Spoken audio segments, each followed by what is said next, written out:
Greetings, everyone!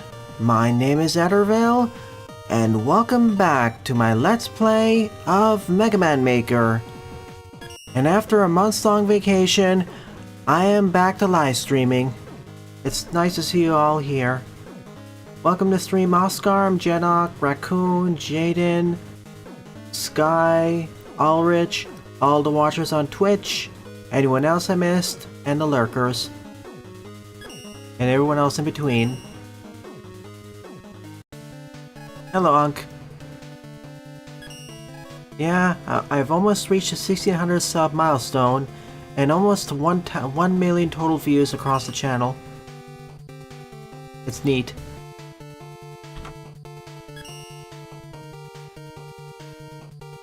I would say it's a nice, relaxing one. I'll let you viewers, how about this? I'll let you viewers dictate what I should discuss for today. At least for this first stream. Oh yeah, and before I begin, here's a quick rundown of the rules. I'll be covering levels for about 2-ish hours, then Showcase Hard, and a separate stream, 2 in fact, today. I'll have a shorter meme session after this one, and then tonight, I'll have an extended React session. Because oh goodness, we have 1 month of Reacts and memes to go through.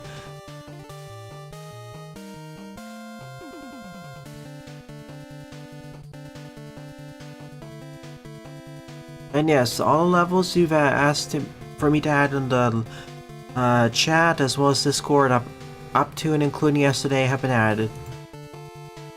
Alright then, let's begin with this stage. Mega Man Pinball by Oscar with 107 plays and a score of 53. Yeah, it's gonna require a few sessions. Whoa. Pinball indeed.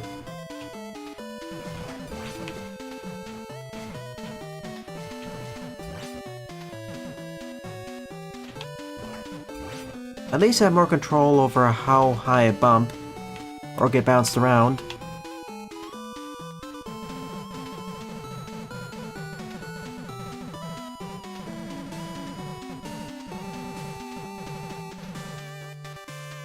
Magnet's messing with my jumping.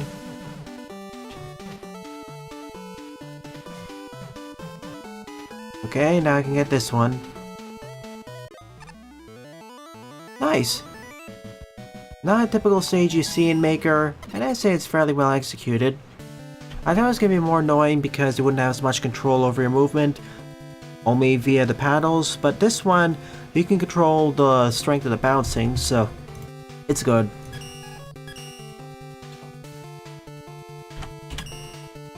So let's try out Pinball 2.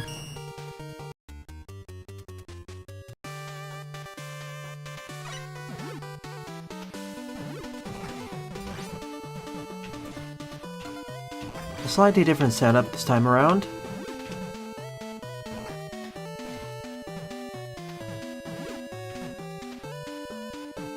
I wish Maker allowed you to darken the background a bit.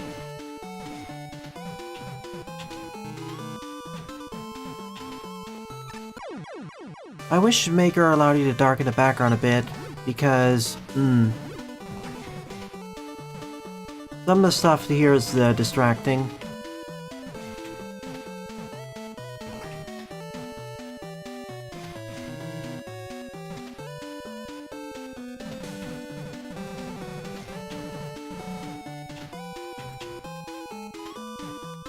Just need to get that to this target.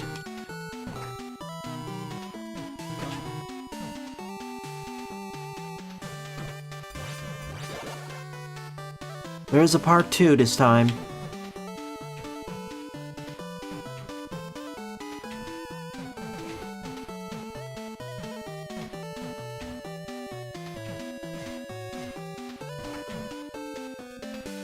The background here is the better.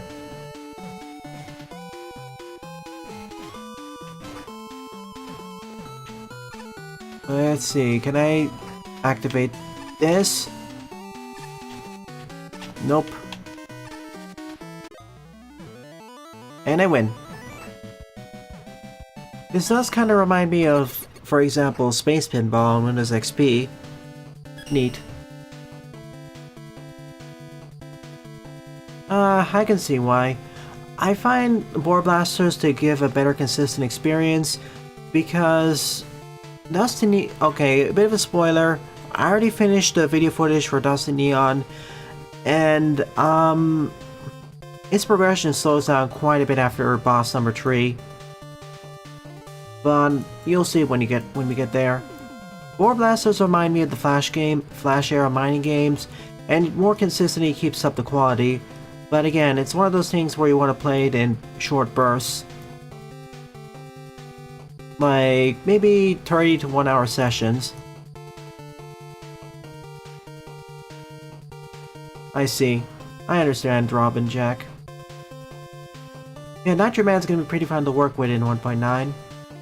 I think he's slightly slower than compared to 10, but that may be just me misremembering. Hello, Buster. Yeah, I had a pretty good one.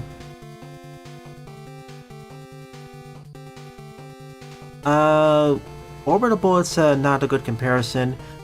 Like, Orbital Bullet kept its quality running solidly. You're thinking of Fire Girl Hack and Splash DX. Like, Orbital Bullet kept its quality going and then some. Fire Girl, on the other hand, yeah, that became repetitive. It's closer to that.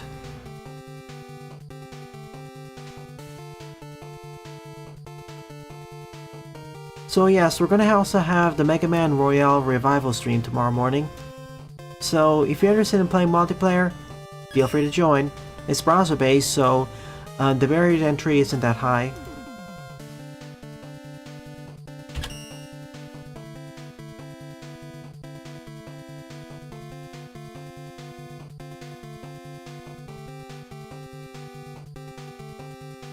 Orbital Bullet's one of those roguelites that does it right. Like, when I decided to shelve the LP for a while, it was still on a high note. In fact, even higher than when I started. And there's still a lot of stuff still to unlock, which does change up the gameplay. Not to mention the harder modes and the gauntlet mode. The 100 floor gauntlet mode, Pit of Trials thing. Alright, number 3 up is Crash Bandicoot Entranced Pharaoh Funhouse by Tail Maniac. 74 plays, score 27. My issue with Dusty Neon, and the reason why the LP is broken up between quite a distance, is that until it was updated, the progression slowed down after defeating Minigun. Like, that game really needed 2 more major areas. It needed 6 major areas instead of the 4 it got.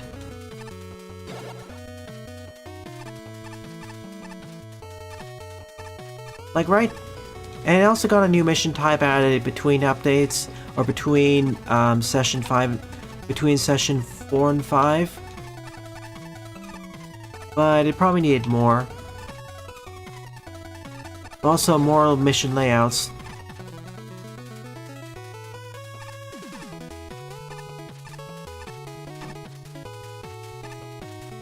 Hi, Red. Go Mecha Ball will return in a few months. That's one of those games where it requires quite a bit of attention and stamina. Especially at the difficult level I'm going to be playing at next, because oh gosh, next I'm going to be playing a Tree, and Tree something. Although the hardest part is going to be the penultimate stage, not the final boss.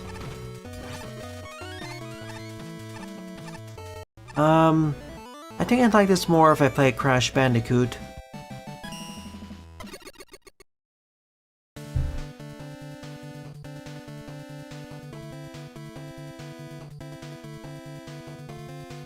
Congrats, Alscarm.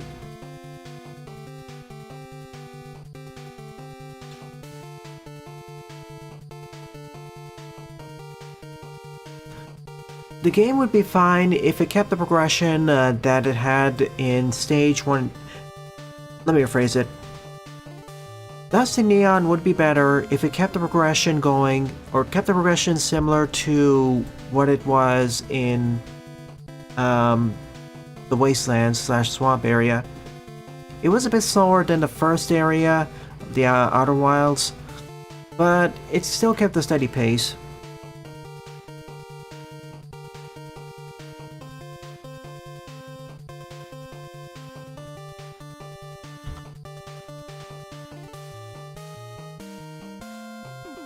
Thank you, Pixel Boy. You already submitted another level in the queue from level submission earlier. Please wait for that to be finished.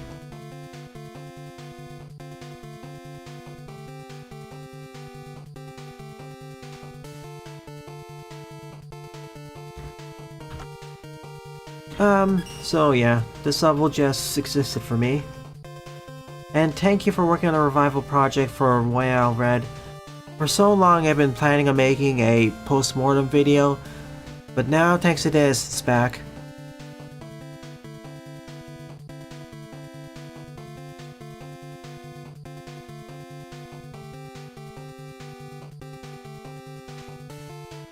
Yeah, we're probably gonna have about at least 5 or 6 people. I probably need to advertise it across multiple... You and I probably have to advertise across multiple servers, because I'm unsure how many people would like to attend tomorrow morning's stream. And yeah, the online services for 3DS and Wii U are officially dead. How's my sale been going for War Blasters? Pretty decently. Like I said, I'm playing it like the proc-gen mining games of the Flash game era. So every time you see a new episode, that's a new session I'm playing. And in the latest episode, if watch at least the last dig side in the latest episode, episode 4, because I get a really broken combo there. Number 4 up is Mega Man Plus Remix Mr. X Plus Mode by Fire Sawdust with 7 plays and a score of 0. That's good.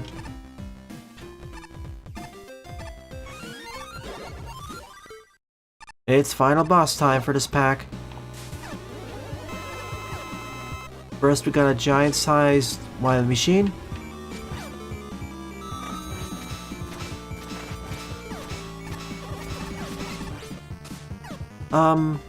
On second thought, maybe we should play this as Mega Man. Yeah, let's do that.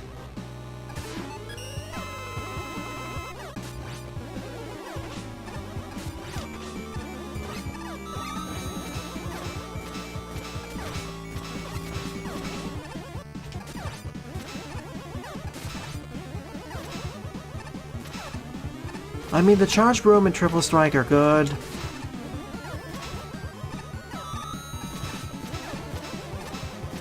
I want to give myself a little bit more of a challenge, too.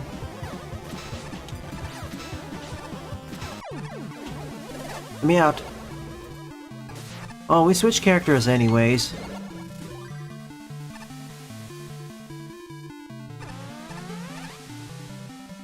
Reset? Yes, reset. So it doesn't matter what starting character we play as, it'll switch.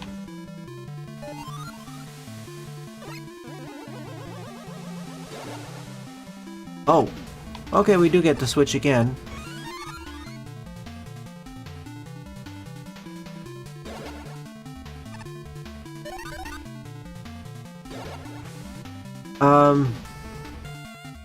Doesn't matter because it doesn't really matter because they take away the weapons anyways.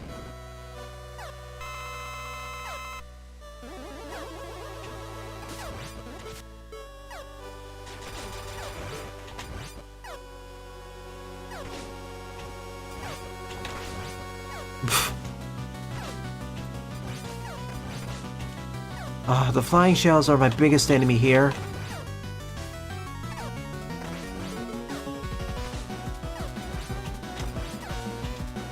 I'm dead.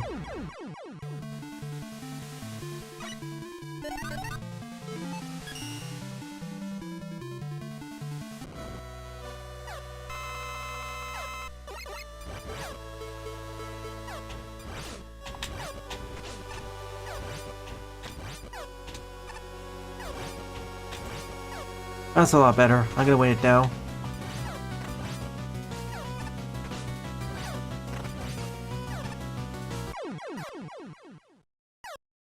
Whew. By themselves, they aren't too tough. Hardest part is actually the flying shell, especially for the second part, because they can combo you into the ring attack, which then freezes you. You say Gravity Circus is one of your best indie games, or favorite indie games of 2023. That is saying something. And as I said throughout this LP, I am going to cover it eventually.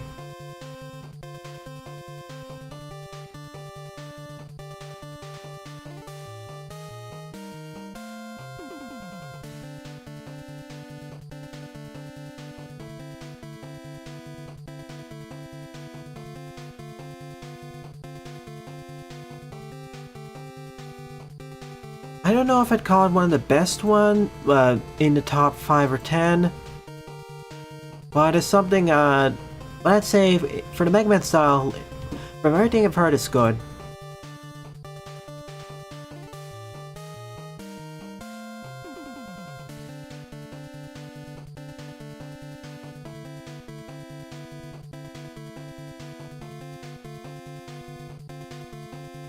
Rebel Transmute is one of those games that's been in development for 5 or 7 years. Correct me with the actual date, please. So it's nice to see it's finally come out. And for based on the demo, it's currently on my to-play list, or it's on the long list of games I eventually want to cover on the channel. Hey, Cynesk. We can potentially heal ourselves, yes. Specifically in the first fight.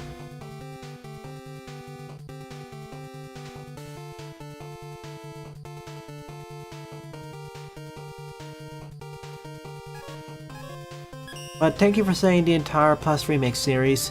It was pretty fun. Difficult, especially near the end, but still enjoyable. Now you're going to be working your Game Boy and X Mod level pack.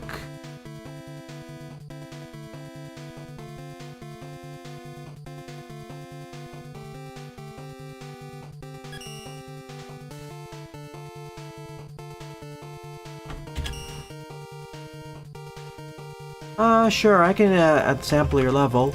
I'll spend, how about this, no more than 20 to 25 minutes.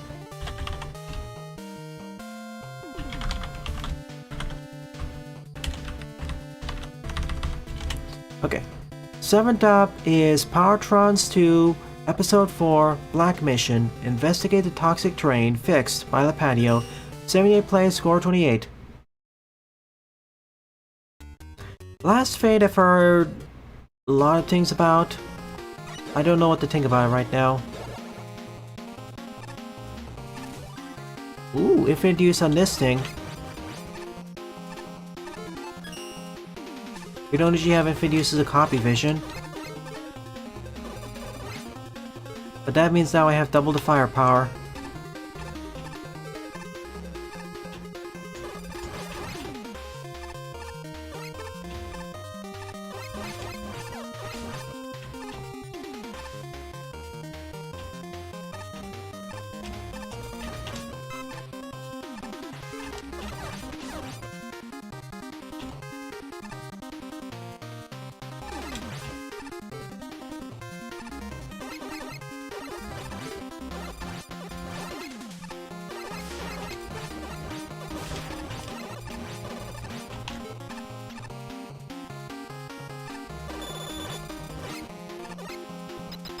Why is this drain toxic? Is it carrying hazardous chemicals? Likely, and they're spilling.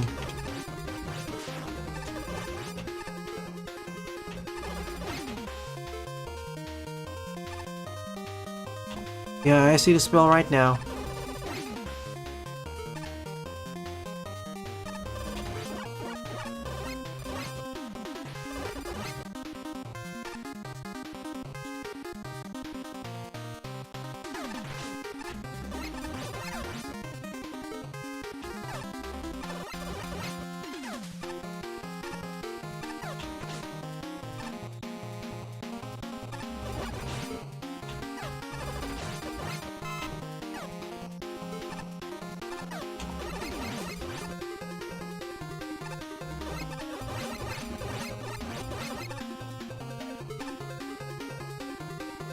That's an odd shape for a chemical spill.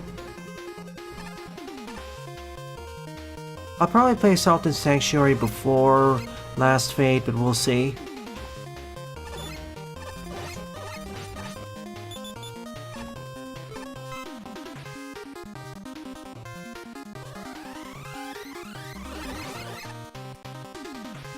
Soulsborne Mania? Do you mean Soulsborne Vania? Or have I missed another subgenre?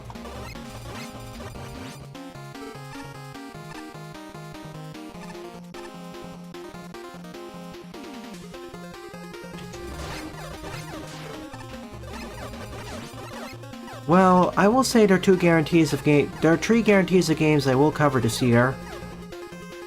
2 of which are voter... Well, there are 4 guarantees. Switching to our powered up form. It's morphin' time.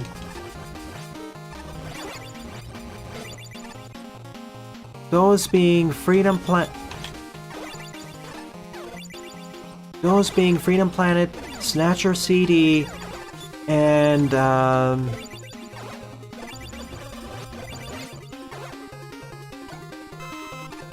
Spark, I believe.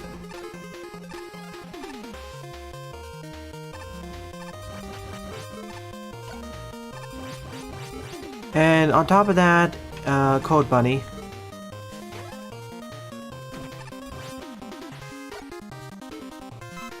Oh, so Soulsborne Vanias, got it.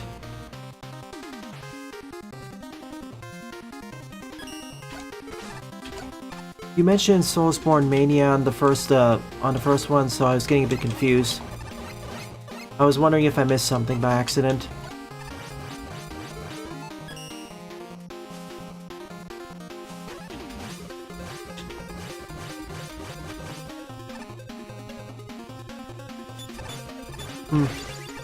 Okay, it's fair.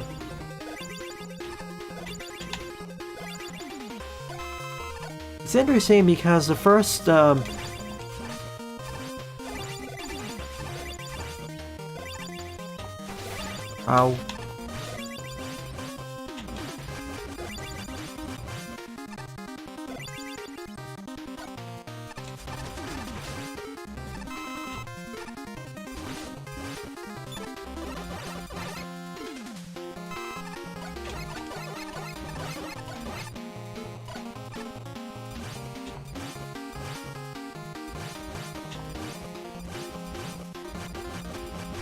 Oh boy, wasn't fast enough.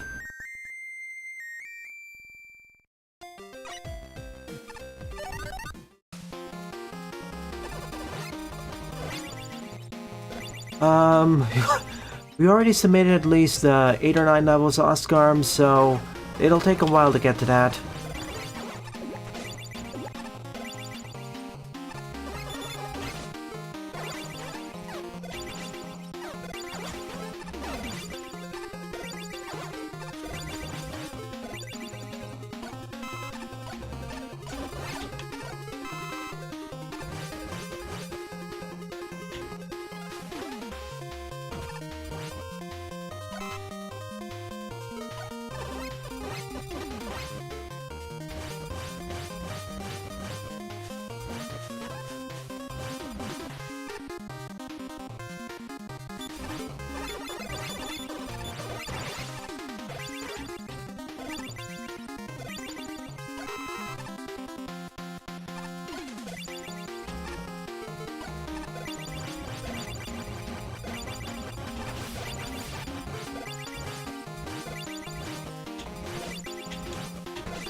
Yeah, the collision detection on this thing is weird.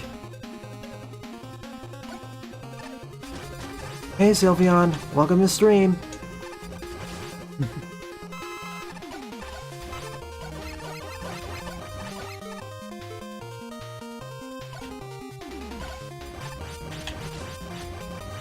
Wow, that was fast.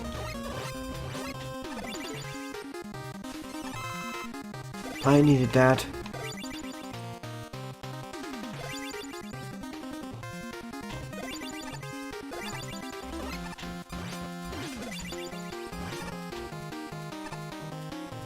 Got all 4 keys so I can proceed.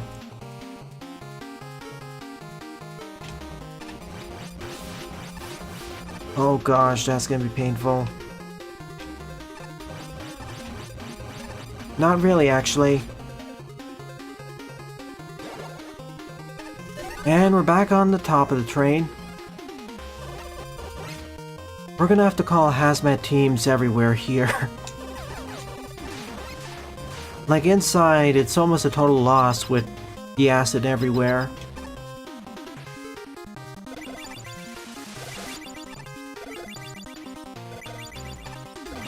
That's too fast.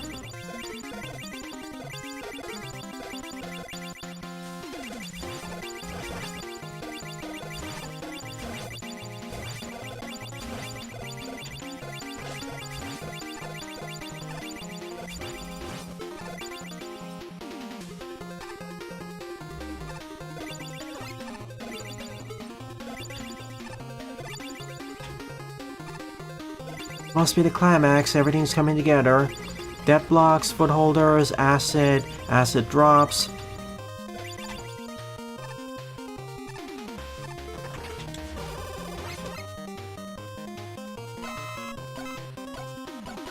Oh no.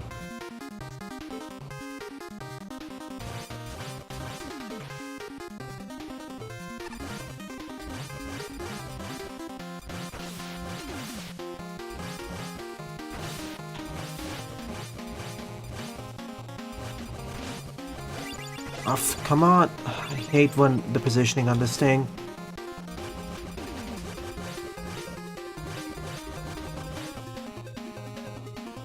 Alright, we did it.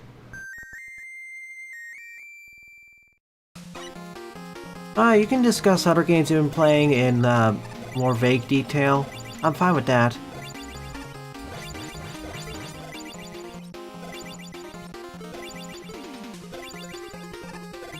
Like during this vacation, I played a lot of Helldivers 2, and that was pretty fun.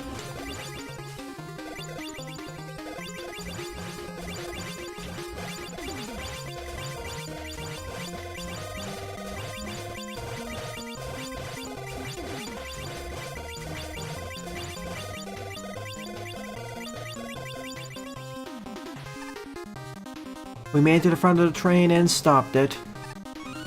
Now to confront whoever's responsible. Charge, man.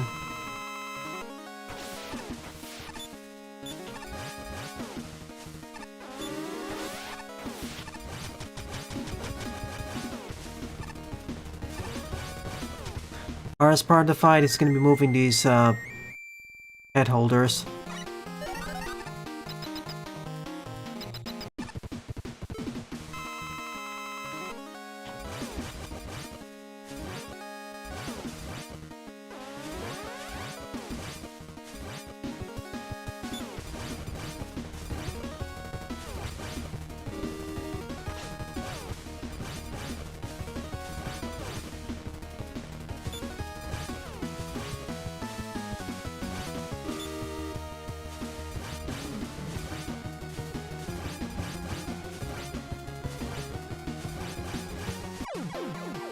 Just stand still, don't worry. Now the entire team comes together and forms the Powertron Zord. Mech. Giant robot.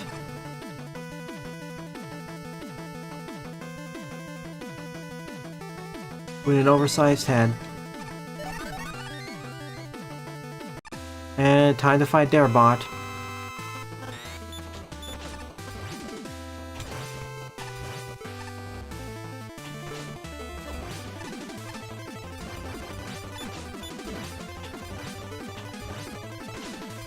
You're weak to ice.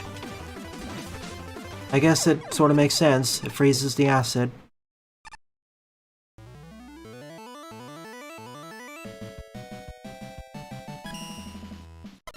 The Triple I Initiative showcase, I think, is a great idea. Indie devs banding together in order to get more... in order to announce their titles, especially the smaller ones. I like that.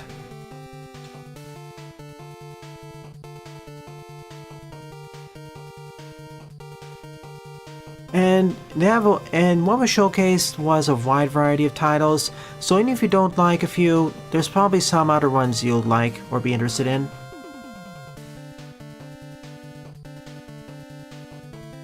Saying you're interested only in 3 and most, that's fine. That's part of the intention of why they did a wide variety. It's not like they only showcase roguelites or shooters or platformers. Fun stage overall, slight increase in difficulty compared to Red's mission, but it's not too punishing, and the climax is fun.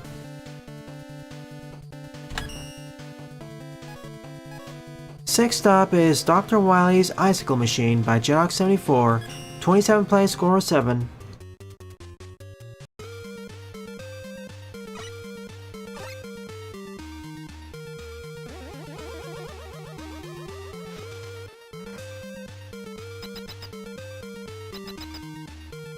It's an April Fool's level. Hi there.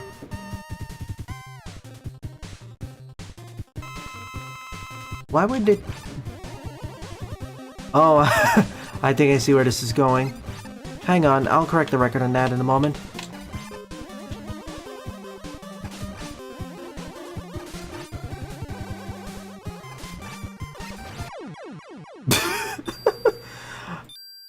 Because of how this works, he doesn't have time to go to his second and third phases because it just gives him.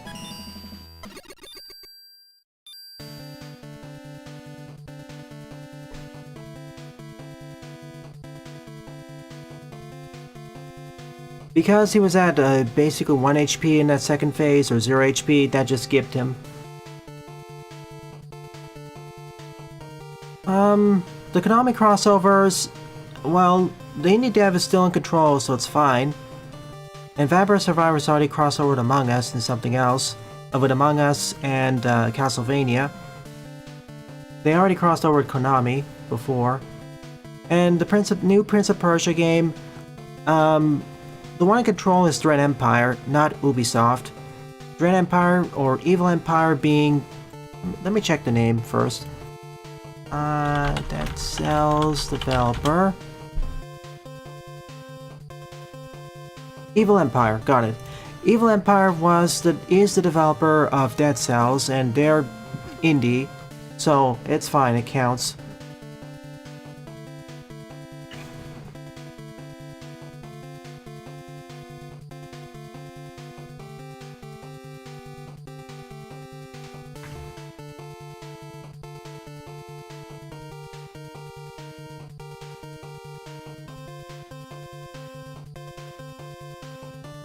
Well, at first it was Motion Twin, then they spun off a subsidiary to work specifically and exclusively on Dead Cells because of how popular it is.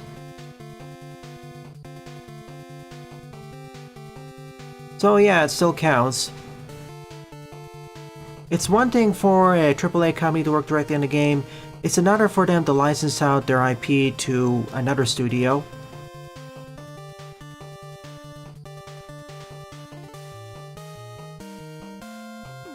Power World is single A or double A. Like, it's in a weird situation where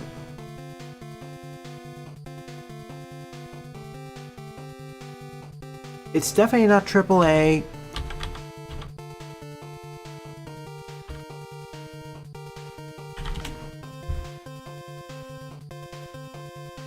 See, I don't know how exactly to define it because... See, Pocket Pair before... It's in the weird edge category because... How much is Pocket Pair's budget on the game?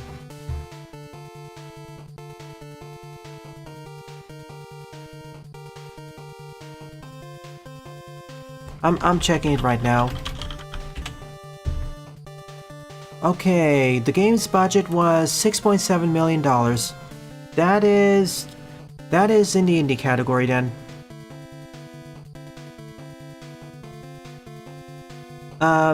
It would have to be the bigger budget indies, slash single A if you want to push it.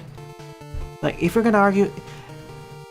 Like, if someone were to argue that Pocket Pair is indie, I'd accept that argument. Like, with a budget like that, it fits.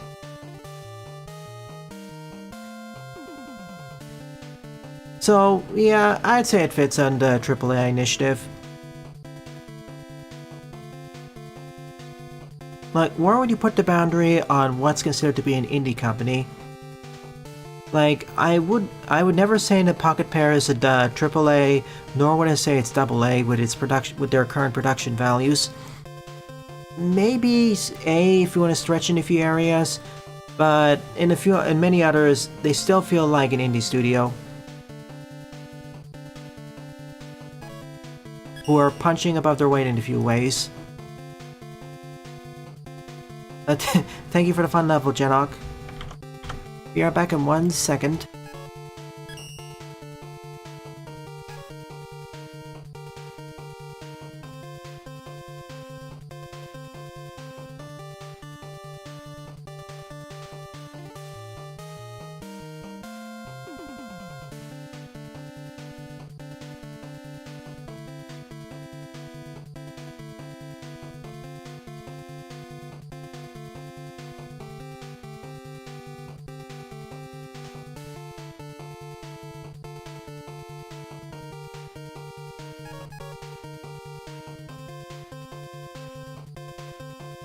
Back.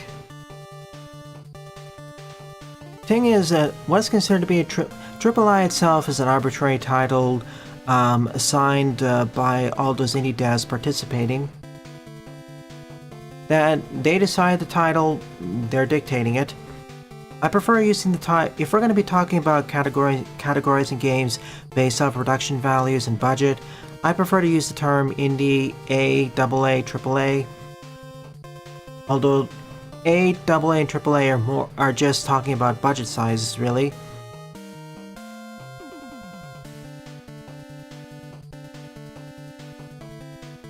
With AAA, it's not so much a gray area. It's more like, hey, they decided to participate, they allowed them. Hence why, when talking about this, I prefer to talk, is this game indie or not indie?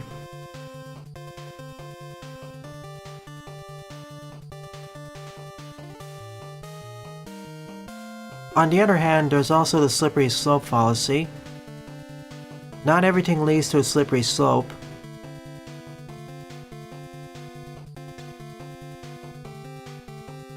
And besides, many of the single A games from yesteryear are today's indie titles in terms of how they pushed and experimented with mechanics and explored lesser used genres.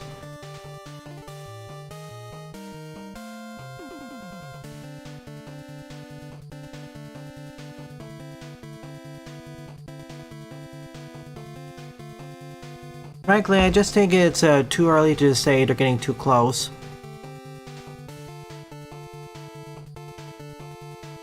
We don't have a situation like Dave the Diver. Anyways, 7th up is Robotic Army, an entire Mega Man game in a single level. By Dawson, 22 plays, score -1.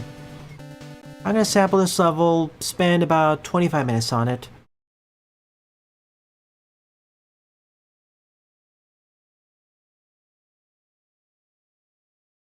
Dave the Diver is not an indie game because its developer is a direct subsidiary of Nexon, which is a multi-billion-dollar international company. Oh sure, the budget may be single A or AA, but calling it indie is not accurate. It's basically a pixel. It's a great game. It's a great game with a single... Oh, excuse me. I knew there'd be an E-Tank here. It's a great game with nice production values, with a single A budget, made by a subsidiary of a multi-billion-dollar international gaming company.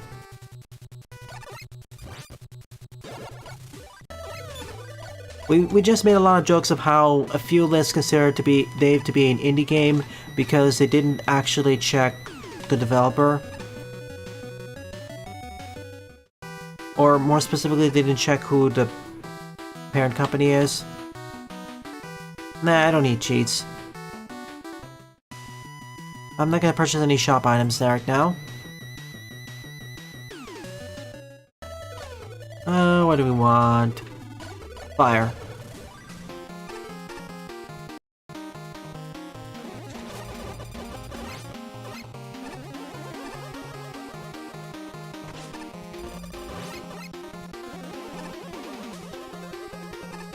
Whoops. I accidentally activated the slide.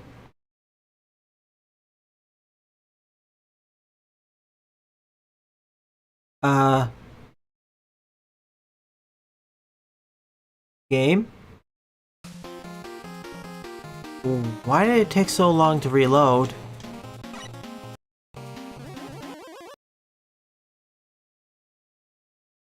Like, is the stage really that big? When I loaded it up the first time, it didn't require that much time. Let me see this.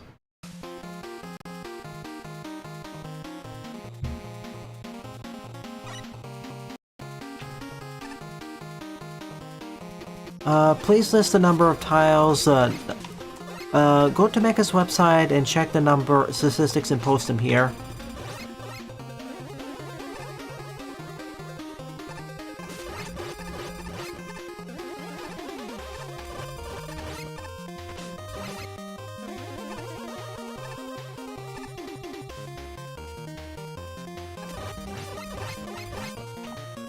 I didn't want... Okay.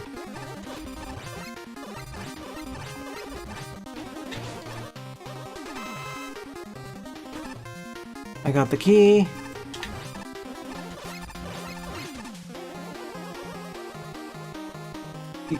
You ran out of space in the stage designer? Oh no.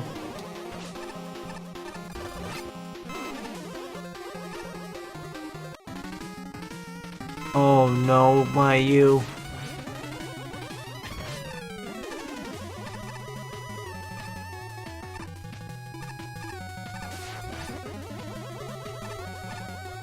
Actually, this makes my life a bit easier.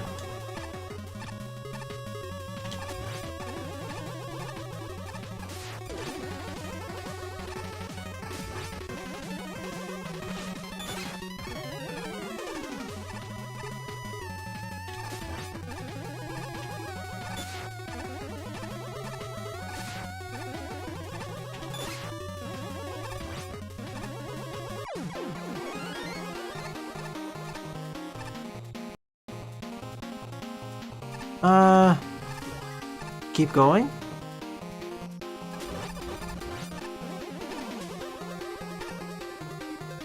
What is...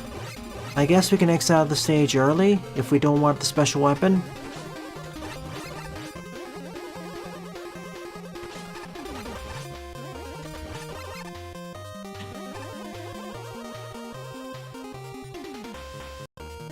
With Cadence of Hyrule, the base company is still indie. They just collabed with Nintendo, didn't they? Okay, for this stage, I'll try my best not to keep resetting. Seeing as it takes almost 20 seconds or something weird. If only I had the charge kick.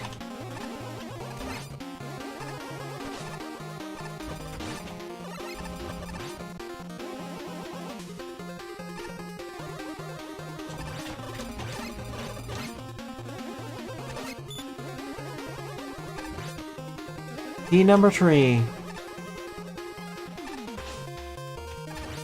That's it.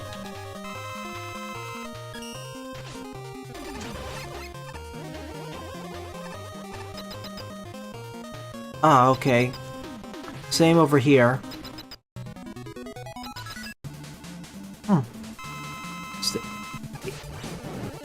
Full game recreation stages don't usually have an exit teleporter right over here. They usually have one right at the end, right at the beginning of the mini stage, or stage in this case, but not in the middle and ending. Once you commit, you have to commit.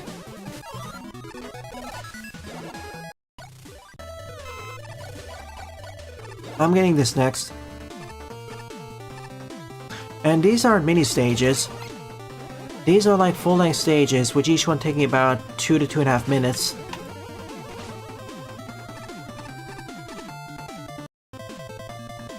Sure. I want to see more crossover material as well.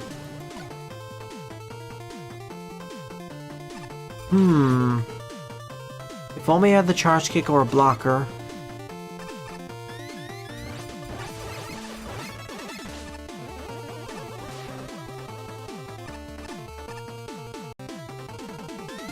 What else are games you wanted to see there? Lucis is too early in development to showcase, so... I don't know if... Well, okay, if it would be Lake for Pard, it'd probably be Extreme Speed, but knowing Lake... Oh, shoot. This is gonna be kind of a problem.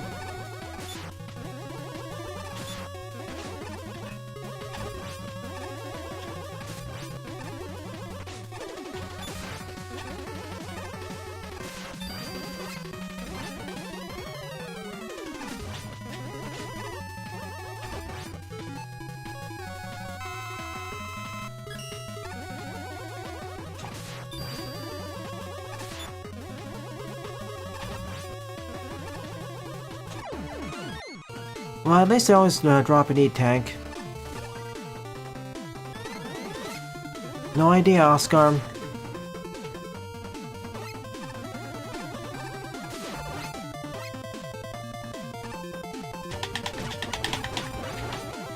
I didn't want to exit out of this area.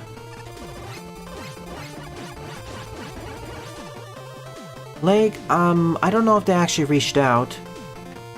Knowing them, they may have not even known that this existed.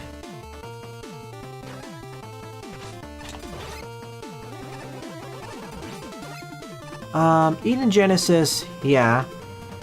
Eden Genesis and Mariachi Legends, yeah, I would have liked to see them here. It can also be a situation where they may have not actually known this existed. The indie sphere is big enough to the point where it is possible to miss semi-major announcements from other big indies. Like, if you want to talk about another game that wasn't showcased here, how about Mina the Hollower?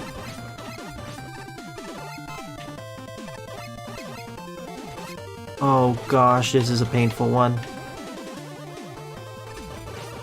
Apparently not. Mina the Hollower, the latest game from Yacht Club Games, the developer of the very famous Shovel Knight. Hey, there's still time, I guess. Ask them to know about the III initiative.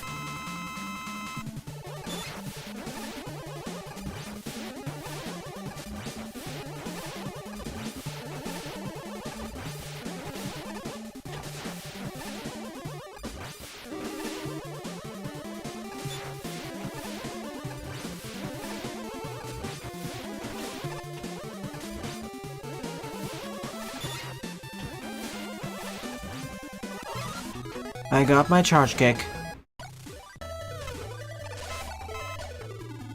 Let's see, what should be next? I want triple hits, so we're getting this one now.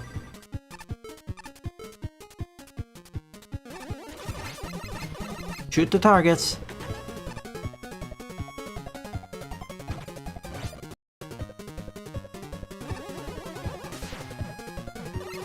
And compare with the last full game, fan game length, Mega Man Maker recreation, or Mega Man Maker fan game stage. Fan game, gosh, I'm kind of slip-tongued here. Got it. As I was saying, compared with the previous stage which tried replicating a fan game, this is doing a lot better job because each stage feels distinct from each other.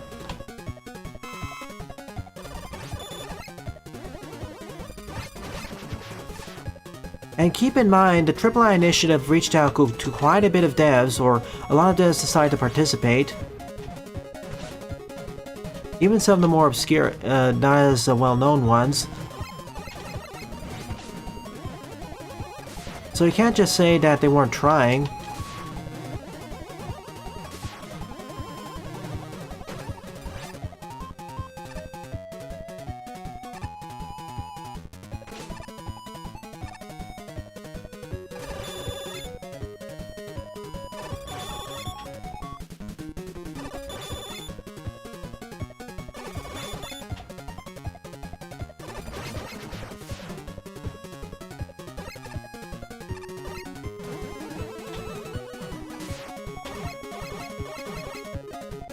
Got it.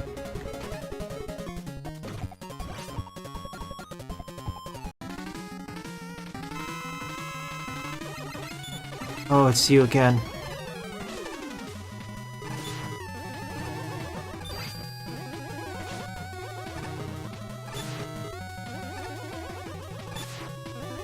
What? Do I have to... I guess that's what I have to do. Oh, shoot.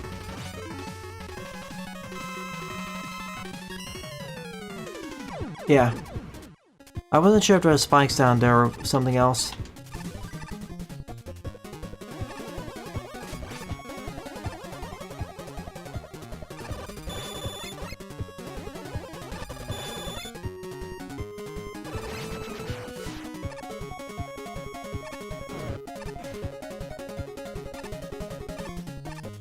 With this stage, the main gimmick is shoot the targets.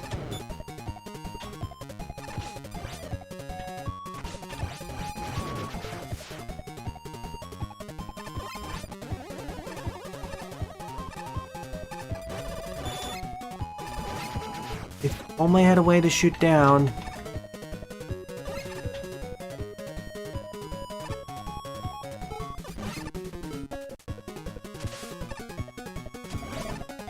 Because I'm 100% certain there's something up here.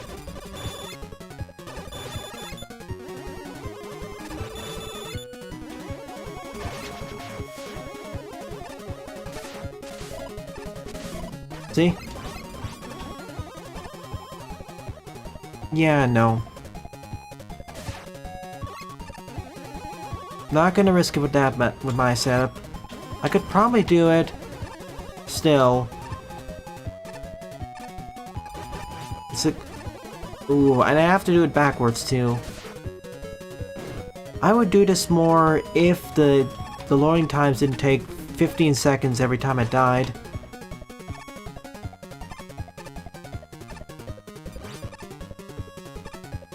I mean, that's what I expect someone like Lepadio to force me to do. Which I'd be okay with if the stage didn't take so long to reload every so often.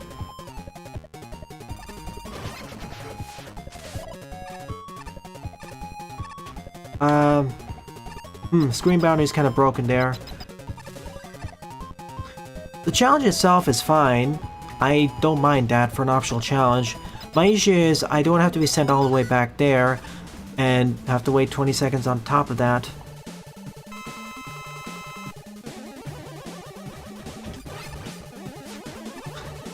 And you say supported by Riot. That could still mean a lot of different things.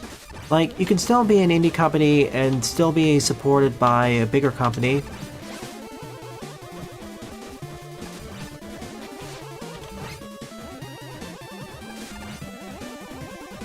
Especially if the indie company is still at the helm of development. 3 down, 5 left to go. Let's see.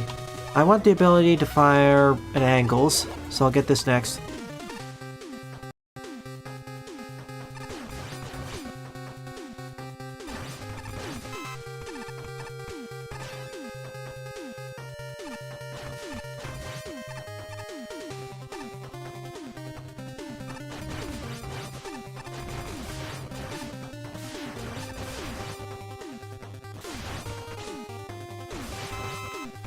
Some of these blue keys require certain items or skills to get. Others are left out in the open like this. When I say certain items, I mean weapons. Or require a more expert play to collect. Suddenly we've gone from the desert to a jungle. And back to the desert.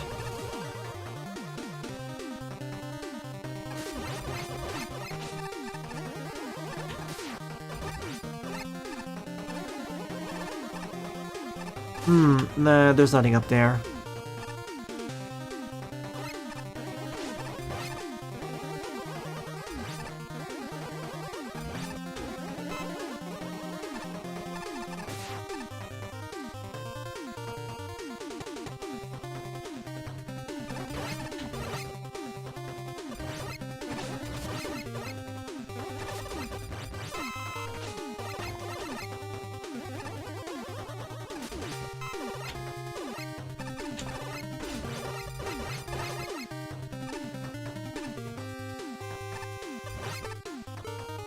Oh.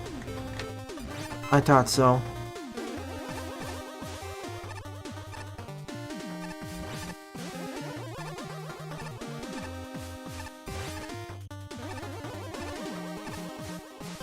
They want me to do the sliding jump challenge.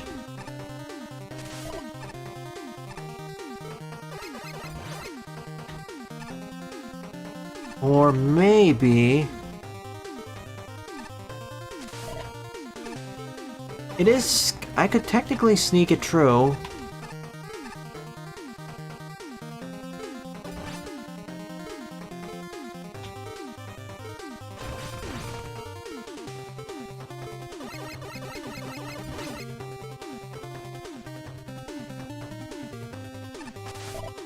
See? Because the effect is still active even if I run out of weapon energy for it.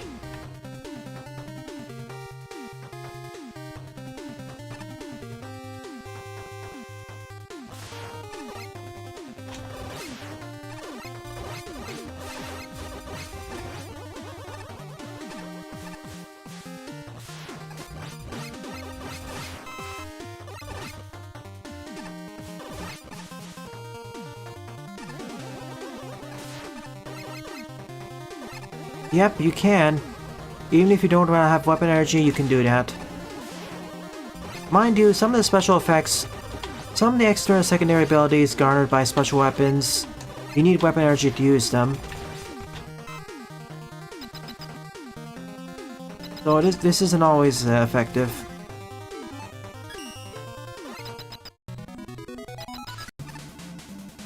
Huh, we didn't have to fight Anchor as a mid-boss.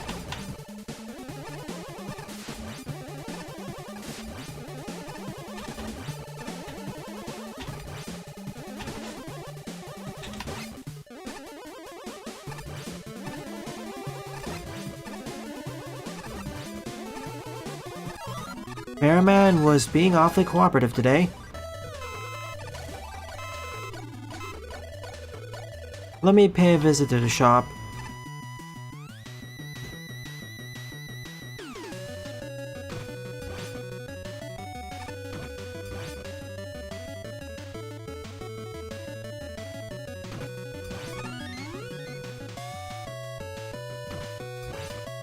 What is this key for?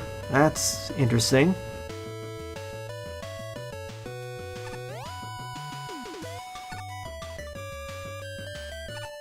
Oh. I wasn't sure if that have a secret or not, because if it didn't, I'd have to wait a while to get back down. Okay, this must have a secret. Because I do exactly the same thing here. The block placement just looks so suspicious.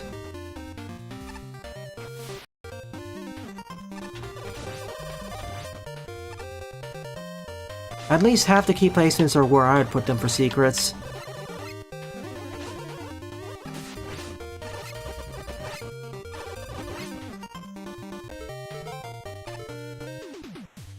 I'd still keep that charge kick, I'll still keep that charge kick jump in, it's fun.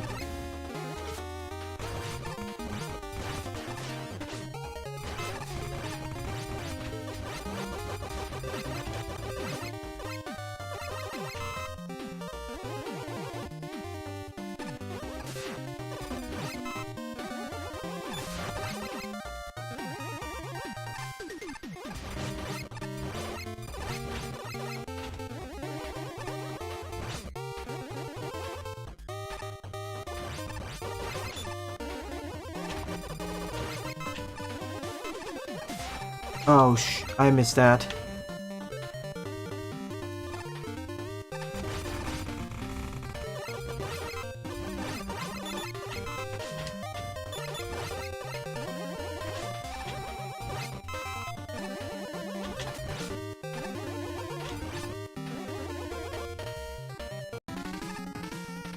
Let's see you again.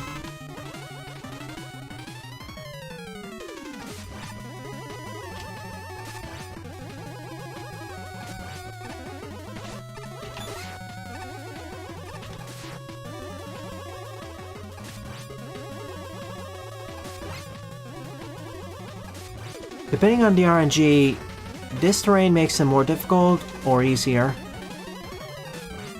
If he decides to jump first, then he can get past this.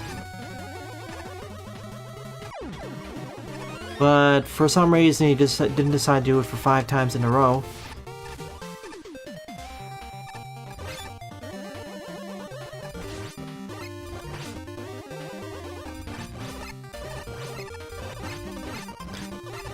Yeah, compared to Lauren's full fan game length stages,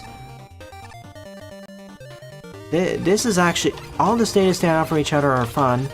I wouldn't say that each one of them by themselves are better than the individual level. I wouldn't say that each of these levels is as good as an individual... a stage that's separated out as an individual level and worked on that way. But these are a lot more fun and stand out better.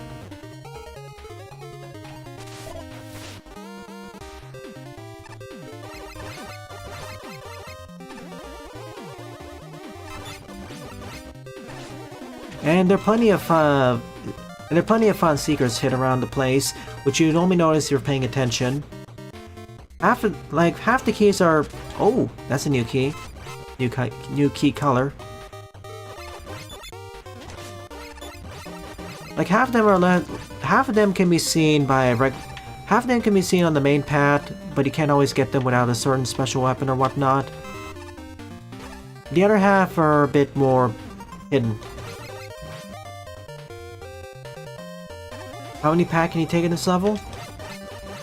For this first part, you have a selection of 8 RMs to go after. And a shop as well as cheats.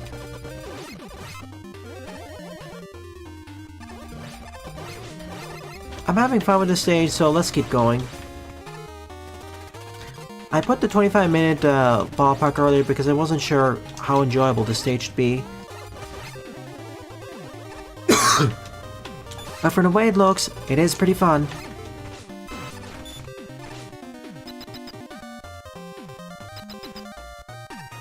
Oh. I instinctively jumped into that. Alright.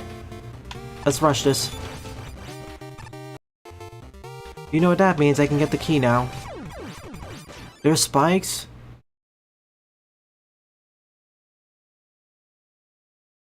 Yeah, whenever I see a teleporter, I instinctively try jumping into it because of experiences from other stages where if you don't, you die from force beams.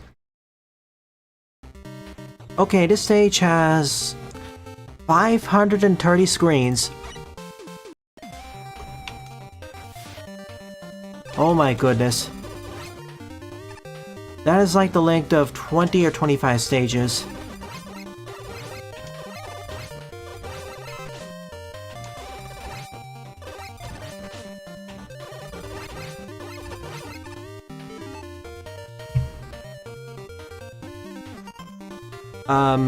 What? Are you saying you're taking it back saying this is a good stage? Oh, why would you say that? I mean, that was more my mistake, but I will say one thing.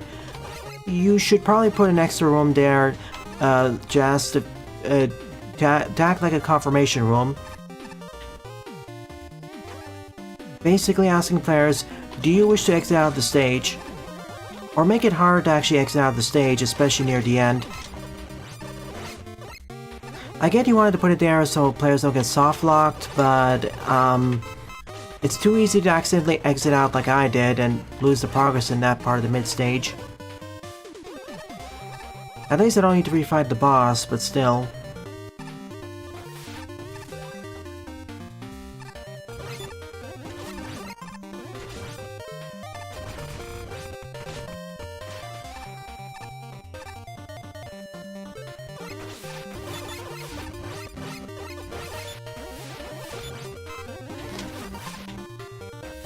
Again, typically these stages have a way to back out at the start of the stage, but they don't really have a teleporter right near the end.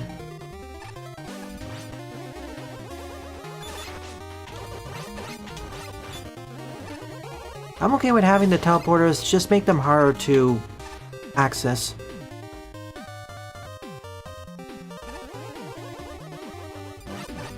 Remember, when raiding these stages, don't be too knee-jerk.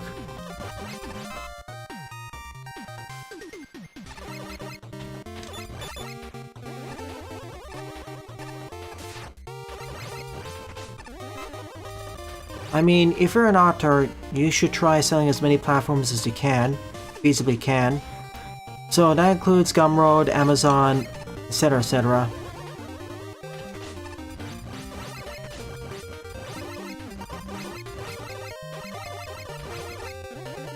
And the advantage of selling on smaller platforms is that you have less competition. And some of them cater better to indie creators. The issue at Amazon is that you're competing with millions upon millions upon millions of other small, medium, and large size and very large size creators. Thus, you're going to have a much harder time to stand out or get any sales.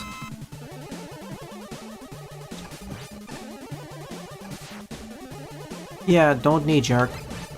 Now, it'd be one thing if I died and lost 10 minutes of progress, but it's another to just lose a few minutes of progress, and to be fair, this stage isn't really that difficult. The worst part of the stage is the long loading times every time you respawn. And the other thing would be its length. Like, I'm questioning whether this stage would be better if it actually was split into two. But then we have the issue with carrying over E and M tanks as well as the optional keys.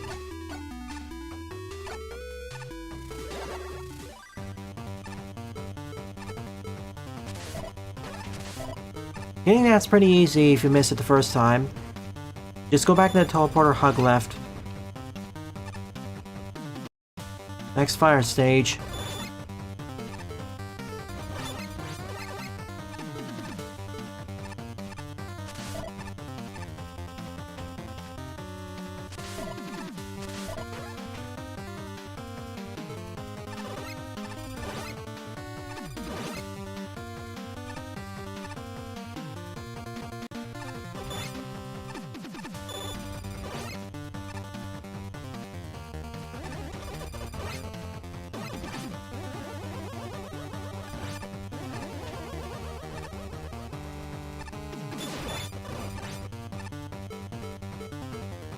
There's gotta be a switch somewhere.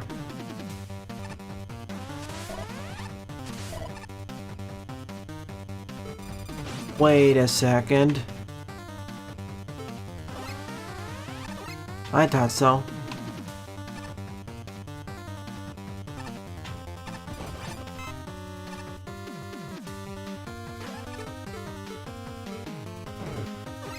Well, I don't have anything that can break the block.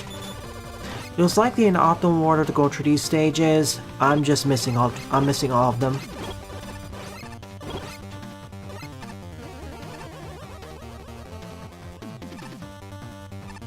In general, I don't even like to score things numerically. I prefer more vague words because they allow more flexibility. And then of course there's the issue of how too many people treat gaming the same way you treat test scores. Or review scores the same way you treat test scores, and it's resulting in things like the 4-point scale.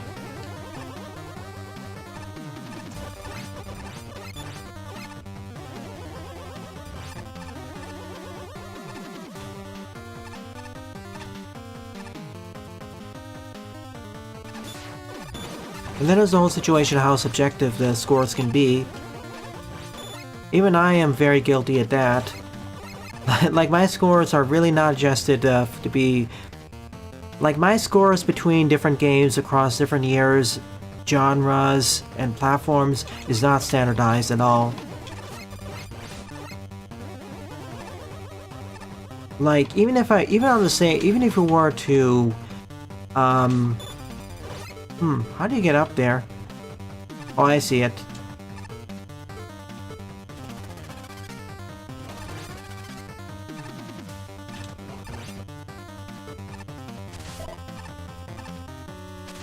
like, even for myself, I haven't really standardized scores. Like, even if we were held the same way across the same release dates and platforms, across genres, it's not really consistent.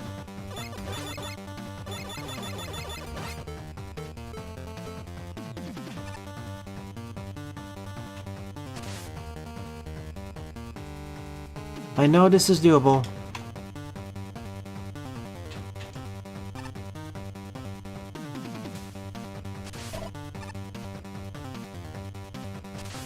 Why is it picking now?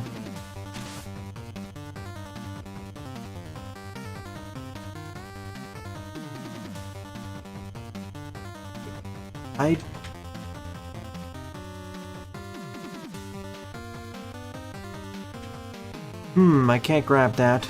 Oh well.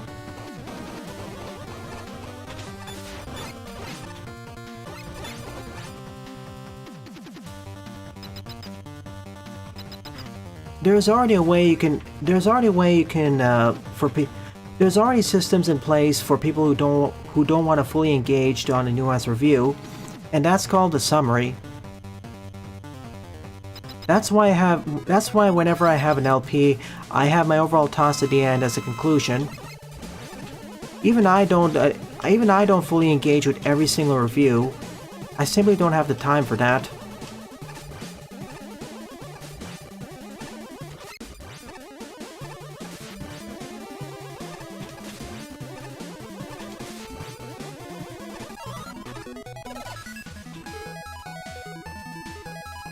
Like, it's perfectly understandable that you don't want to read / watch / listen to full nuanced reviews, because that can take... It's more precise than it looks? Yeah. Because that can take a long time, not everyone has it. But my solution to that is, you don't need a score for that. Just see the overall conclusion or summary. Or if you want to rely on scores, you can only really rely on scores for a single reviewer, or a single set of reviewers who agree to basically everything in terms of standards.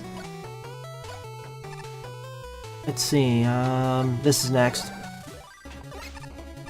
Otherwise, trying to directly compare scores from multiple trying to compare scores across multiple reviewers, across many different games, across many different genres, is just a fool's errand. You can make an argument for comparing scores of the same games across multiple reviewers. That can work, as that can say a lot based off of the reviewer's methodology, their interests, what they missed, what they liked, what they didn't like, as well as their standards. But across many different games, unrelated especially, you can't really do that. Well, I'm gonna end that statement saying you can, but at that point, it's not really that useful. At that point, you're just reviewing people. Surprisingly, that didn't crush me. At that point, you're just reviewing people.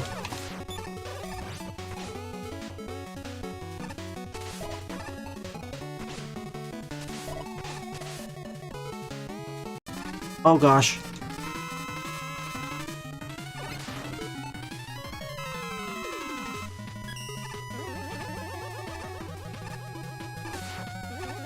I'll respond to your message, Buster, in a moment. First, I gotta fight Anchor.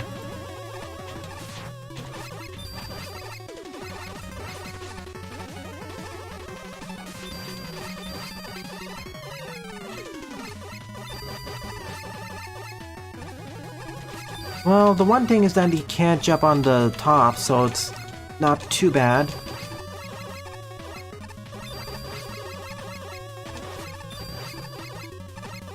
Well, actually, yeah, he can do that, actually.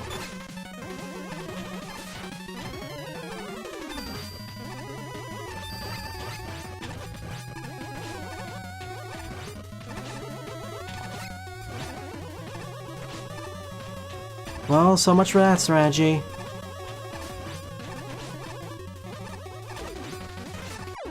Ah, I got pulled in.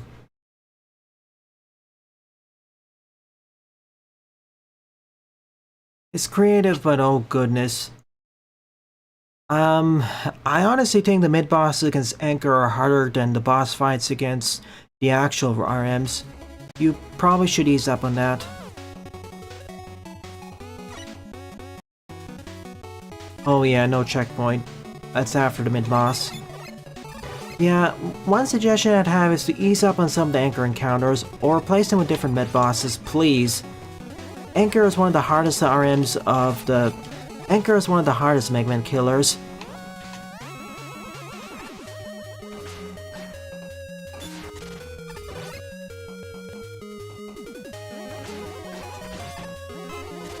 Or just put the checkpoint just before the mid-boss room, please.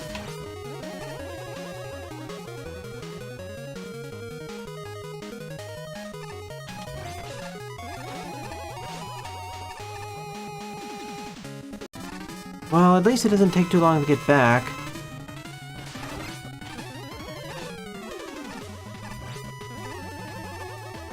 When he's not on the platforms, it's fine. It's when he gets on that's the problem.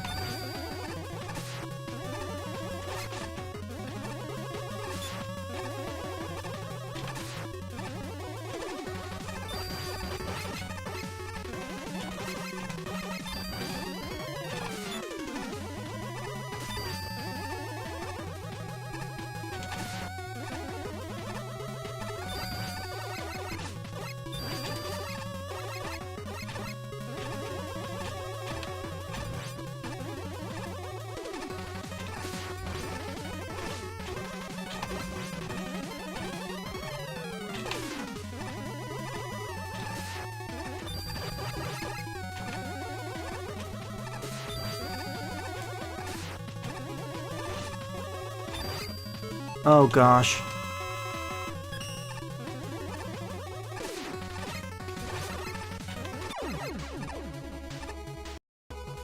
If only... Oh, I see. That's what the cheat mode's for, isn't it? To turn on the easy mode blocks.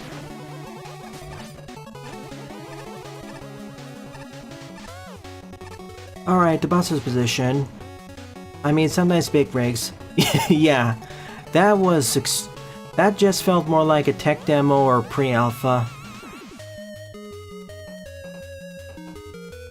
I would say that scores work only for individual reviewers, and only if you know, and also if you already know, if you understand what their standards and expectations are. I see.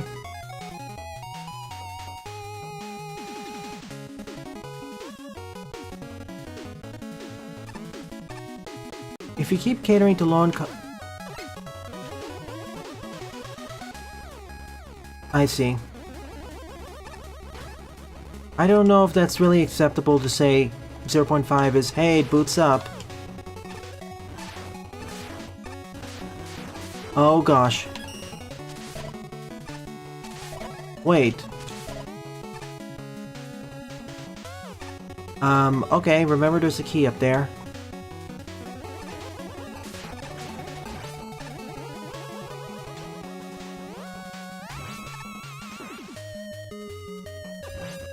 If you keep catering to the lowest common denominator, you're gonna end up with every reviewer being IGN. I know the meme. IGN's actually gotten better at that. Like, IGN isn't even the worst offender at this right now.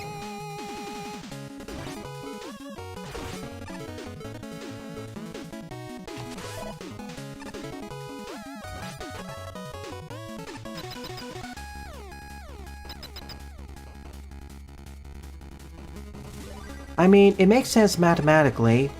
That's what the... I first learned the definition of lowest common denominator back in math, and it's fine. As a refresher to everyone else, the lowest common denominator is the lowest common multiple of the denominators of a set of fractions. and it simplifies adding, subtracting, comparing fractions. And referred to in a sociological thing, from a sociological aspect, it basically means the lowest common thing or interest that unites a certain demographic or population.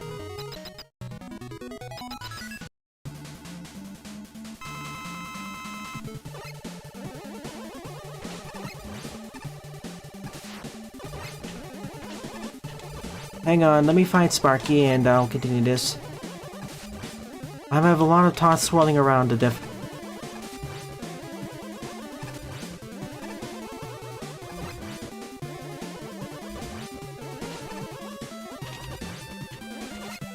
Okay, we got Sparky. Oh no, wait, what? What are you doing here, Anchor? When did you blow up the stage select? This is totally Okay, this is the first time I've seen any level pack do that. It's take us to the level select screen, which has been wrecked. Like, in my 5 years of doing Mega Man Maker stuff, I haven't seen any single fan game stage or level pack stage which takes us directly back to the stage select, which is now on fire because one of the bosses blew it up. So, bravo for that.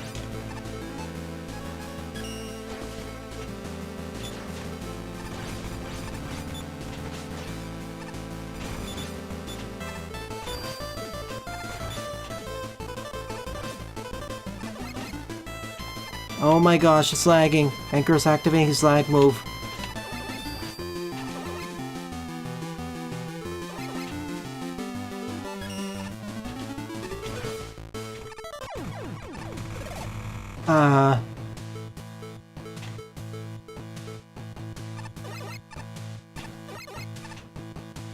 Grab this and get back to the regular stage select.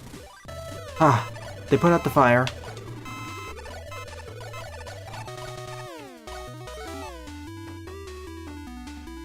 Okay.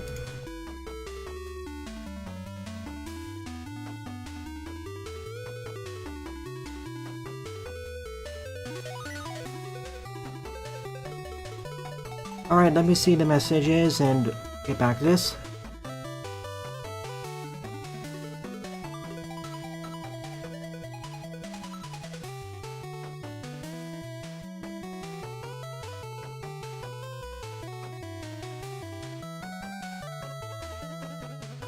The least common denominator, as we learned it, is basically the least common multiple of the denominators of a set of fractions. So you are technically right, Buster. Like, it is the least common multiple of denominators.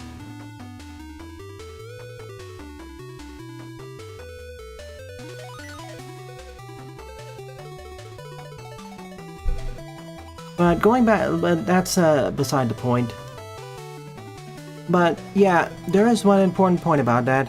If you keep appealing to the least common denominator of a group, you'll just end up with a lot of samey stuff that doesn't experiment and plays it really safe.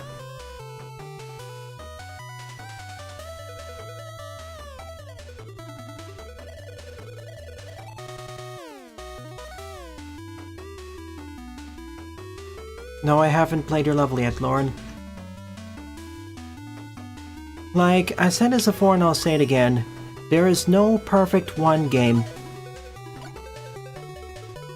Heck, perfection is an ideal that is chased by most developers, or many developers. But one thing's for certain, there is no one single perfect game, as at a certain point, after you check off all the objective criteria, you reach the subjective realm. At that point, you have to narrow down your focus and start achieving those subjective goals. But once you do, you start... One person's subjective likes is another person's subjective dislikes, and at a certain point, you narrow it down so much that you reach a quote-unquote perfect game that's quote-unquote perfect for a very, very, very small subset of people. So there's no one perfect game, but there are perfect games, or almost perfect, and many, many more perfect games.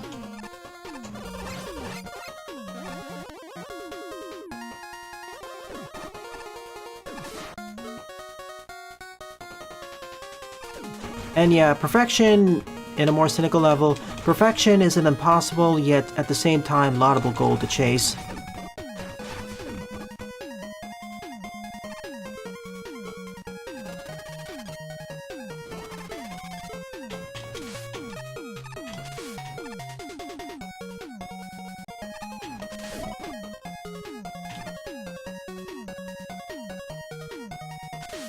I know I can make it back up there.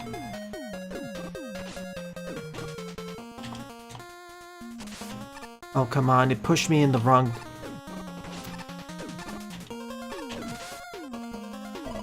Alright, I'm up.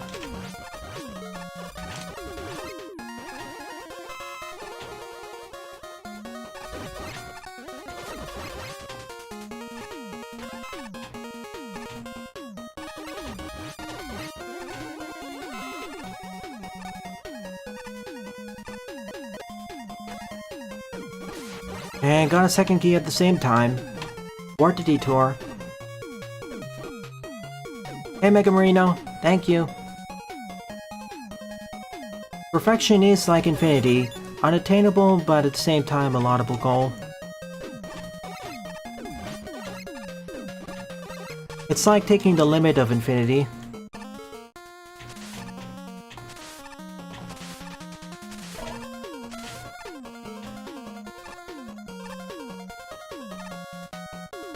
No, I haven't played one of your levels yet, Lauren.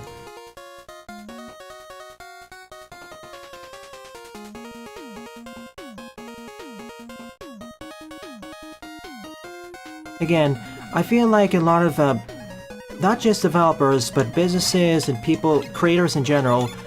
Okay, let me rephrase it. Sorry. Sorry for all the rephrasings today. But this is a subject that's kind of near and dear to my heart. I feel a lot of creators will do better once they realize that you can't keep appealing to everyone, because if you do, you end up appealing by trying to appeal to absolutely everyone with lowest common denominator. You just make samey slop that doesn't really... Okay, it'll appeal to everyone, but at the same time, the amount of appealing or enjoyment to get out of it will be less. By trying, or if you want to put it another way, if you try to appeal to absolutely everyone, you'll end up pleasing no one. I feel a lot of creators would do better if they learn to focus on a smaller or specific demographic.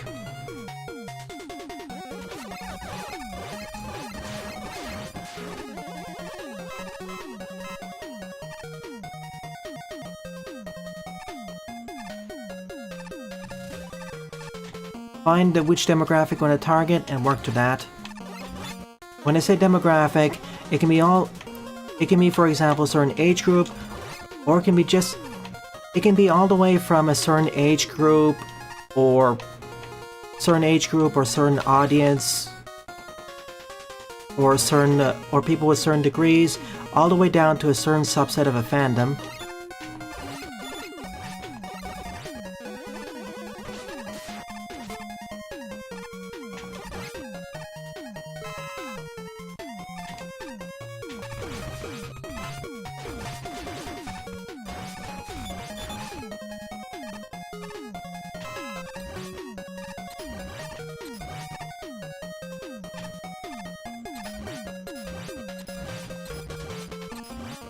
I've been responding a few times, Lauren.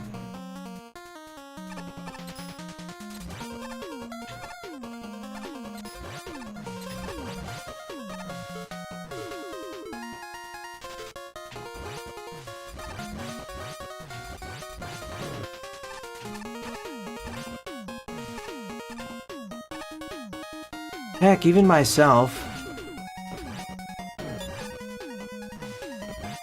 You can see how many levels I made for Mega Man Classic after. See you later, Jaden.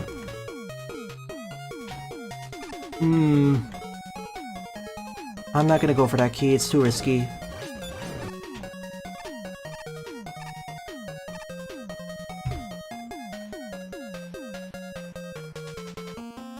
And as subscribers, yeah, almost 1600. That's what's kind of allowed me. that's what's allowed me to get all those free keys as well. Free in quotation marks. Whoa.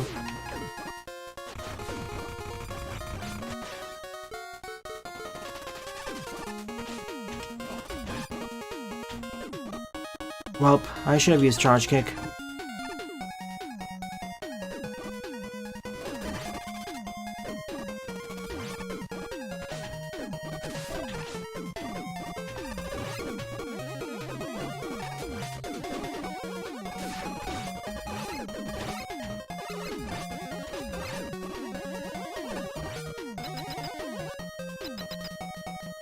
Which is fair. I'm gonna do a reset here so I can talk. Then again, making all these videos requires some time investment, which I can't invest in, for example, making levels or producing fan games, or doing a bunch of other hobbies. But yeah, my final point in this oh, that's a tight arena. Still a square. My final point of the matter is that a lot of creators should take the lesson to heart that they don't need to appeal to everyone. They really should focus on appealing to a certain smaller target demographic or audience or whatever. There's no single perfect work, only a series of very good and many other qualities of works that in between and beyond that works. Alright, we defeated all 8 RMs. Now we're going on to the fortress. Oh, half the game?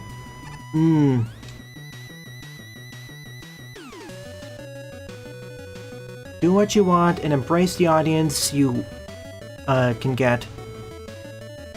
What's behind this door? Oh, I see.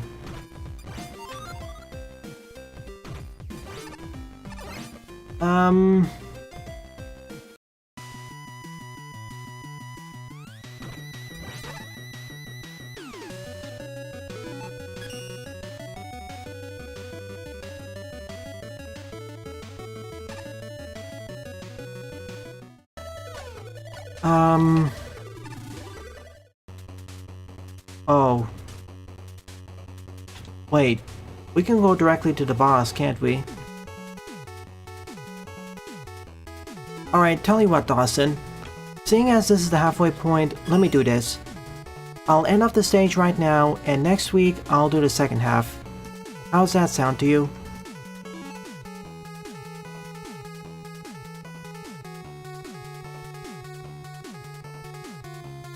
Alright.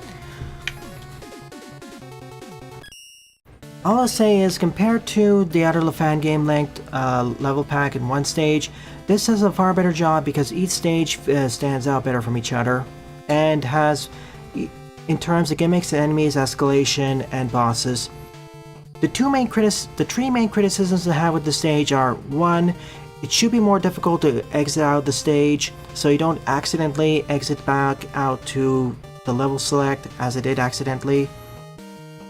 2, we should have more mid-bosses than just Anchor. And 3, the sheer length of the level, well, this is more of a subjective one, but the sheer length of the level causes issues with loading times and restarting from checkpoints. Though I'm not exactly sure how to fix that without having a weapon get screen to carry over stuff.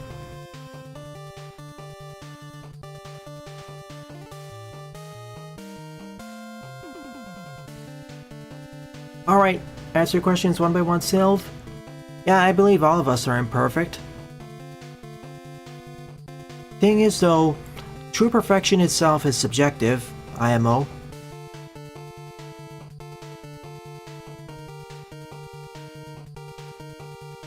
And sometimes what we think is perfection isn't.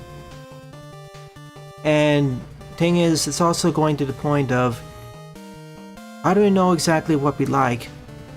Or how do we know And it goes into the point of how we're not just perfect judges of our own interests. For example, myself, there are a lot of games I would not have covered unless you viewers or someone else prompted me to, that I ended up quite enjoying. There are a lot of blind spots in terms of what I would like or don't like. What if simplicity is perfection? Again, subjective. What if there's no perfection? That's philosophical. But yeah, if this is a full fan game, the solution would be saving, or save points. Or do what Lepadio and the other fan game creators do and just have a starting screen which allows you to carry over the tanks, weapons, or what have you.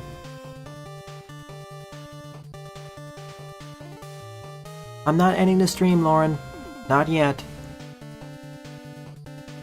How can you be semi-perfect? Well, if you're not perfect, well, I don't know how to define that. But that is itself subjective. If you consider, well, it also depends on how you define perfect. Like, if you say perfect's 100%, then semi-perfect's 50%? I don't know.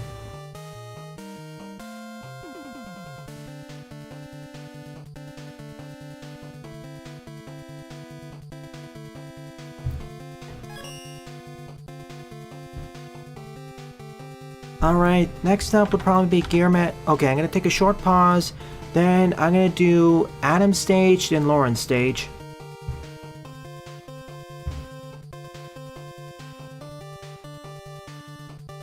So, be right back.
And I'm back.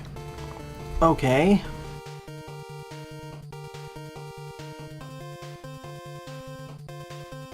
To do a quick run, perfection is a man-made concept. Maybe. Meaning of life is an even more complicated question that I don't have an answer for, other than a personal one.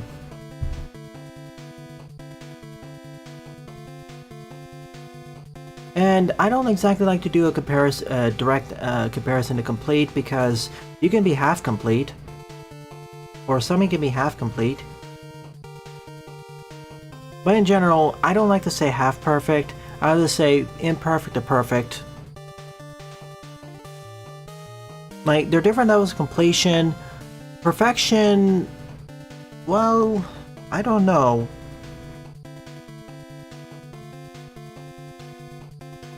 Maybe you could make it be vague and say like X% to perfection. But that in itself, if we're saying it's a man-made concept, then you can say that.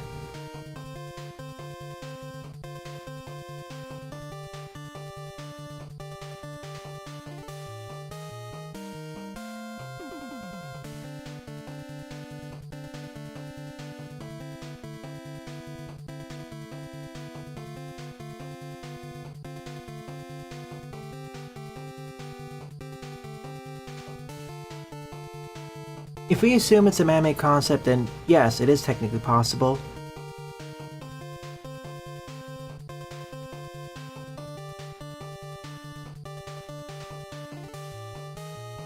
How do we know that, though?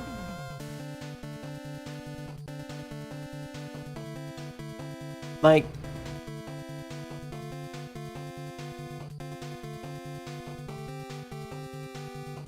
well, assuming sapient life doesn't exist in other parts of the universe,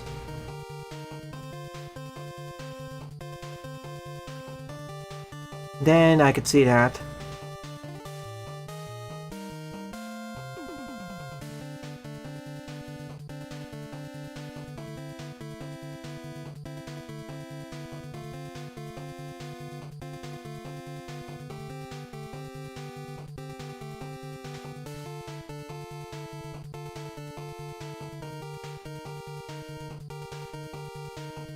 And again, it is very... this is a lot of thoughts to mull over on a philosophical level, and people have been asking this question for centuries, if not millennia. Giving different answers and changing their answers over time as they gain more life experiences. So while that goes on, let's resume Maker. A-Dop is Gearman by Adam, 53 plays, score 16. After this will be Frigid Man by Lauren, and at least 200 stages from most popular queue.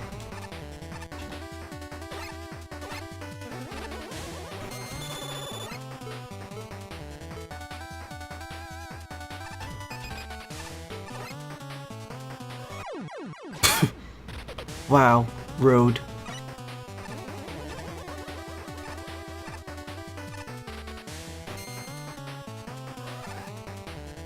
It is for an E, so I should go for it.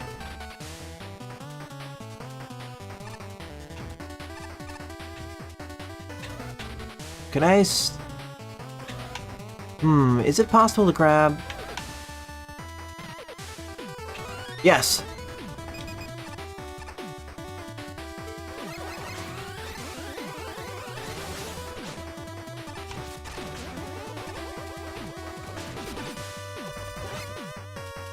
When an unstoppable force meets an immovable object, you find out which ones to find wrong, and you find out what is the point of perspective, or point of reference.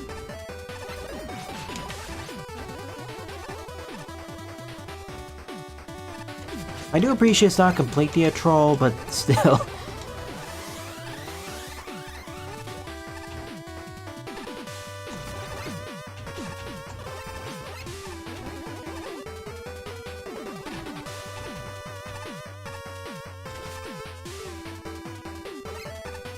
How do you even get... oh.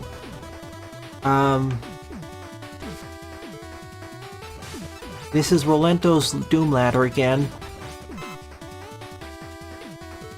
Unless there's a hidden teleporter down there.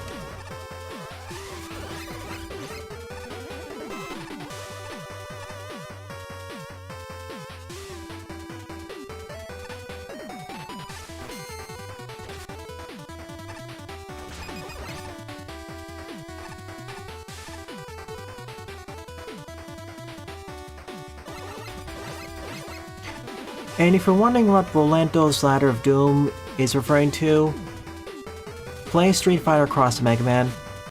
You'll know exactly what I'm referring to then.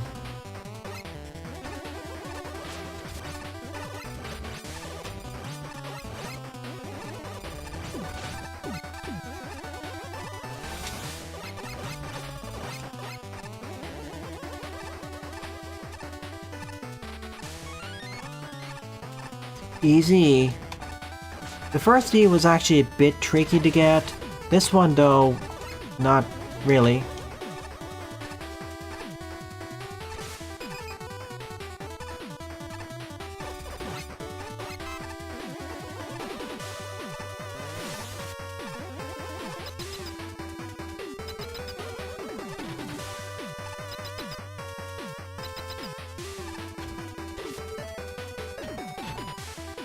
I made the jump.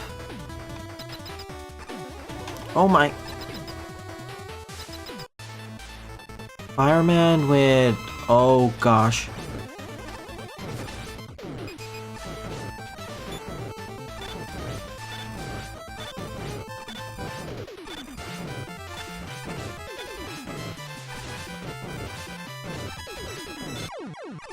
Yeep. So this was a stage.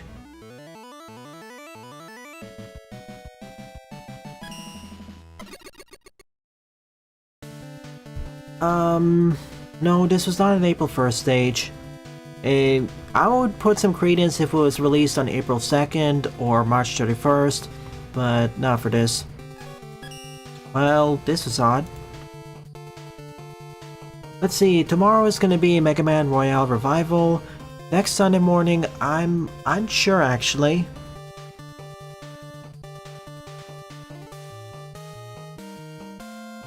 Tell you what, would you be up for TF2 next Sunday morning? Like, it has been a while since I last played Team Fortress 2.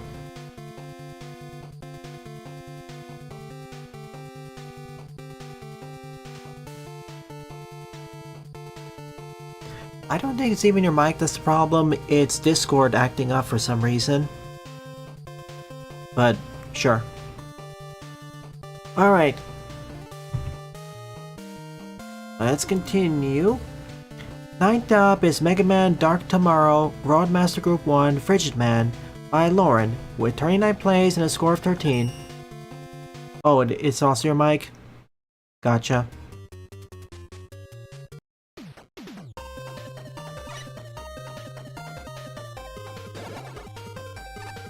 Roll time. If your mic isn't ready, I can sub in something else. Like, I have a bunch of key games I need to get to, and I know that Saturday evening next week I am going to be playing Dead of a Wish.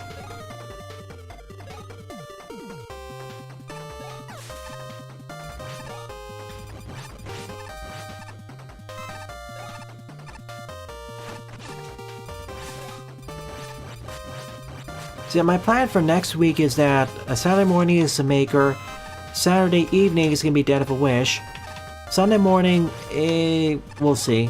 If you can't get your microphone ready, I'll get something else up. Okay. If you don't get your mic ready by next Sunday morning, I'll do Board Blasters.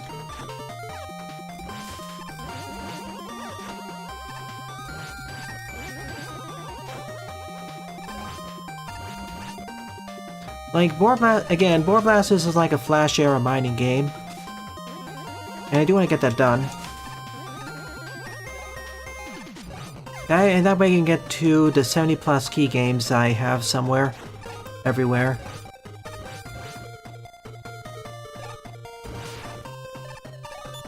Not to mention all the games I purchased that I also want to get to.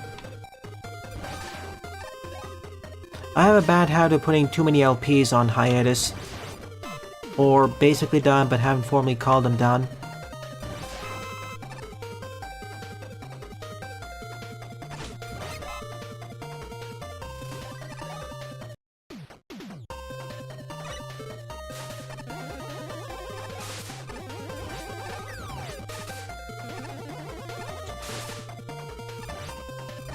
Well, there's one nice thing, it's that this has a distinct set of gimmicks and challenges which are slowly being escalated. Like, this stage's main gimmick is lava and ice. And the Gory's throwing the rocks so you can jump over them. Well, I shouldn't say ice, it's ice and snow. It's fire and snow. I do wish it had one more gimmick though. Like, maybe the fire wave generators? Or tackle fires arising from there? You don't have to give me the ability to freeze the lava, but something else combined with the fire and snow would be nice. Oh wait. Okay, we have water.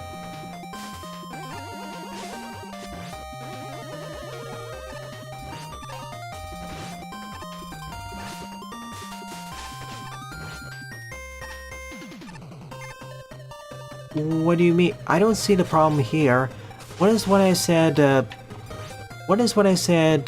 conflict with what you said, Lauren? Like, you're using the Gories here, for the rock throwing, not for battling them.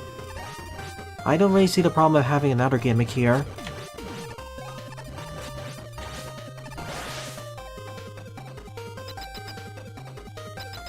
The Scorchman has the flame generators. Got it. I'm just saying, add something else to the stage, give it more pizzazz. Like, if you want to make it a bit more, I guess you could also, for example, have the cloud platforms that you flip over from Flame Man's stage.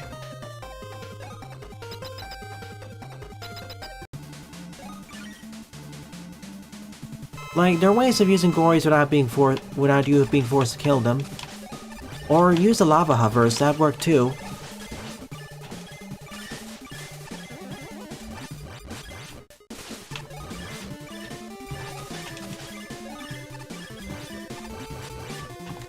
I'm okay with finding the Gories if I'm okay with finding the Gories if they're a mid-boss.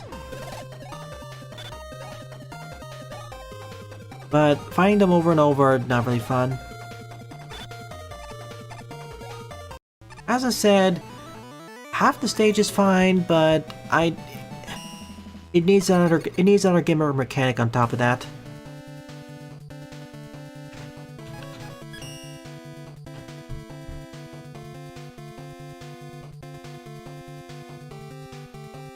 And of course, the way they were used here, I'm not looking at chat by the way.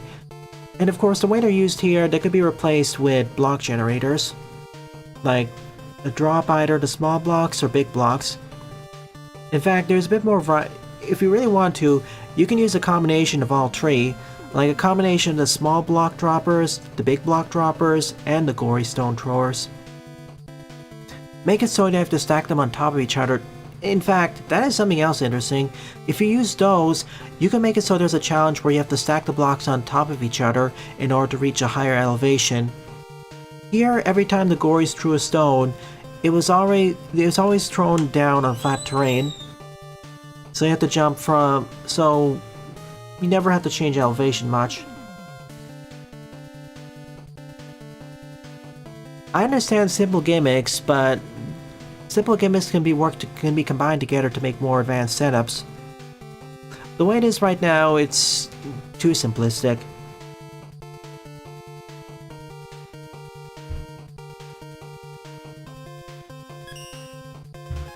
Okay, hang on a second.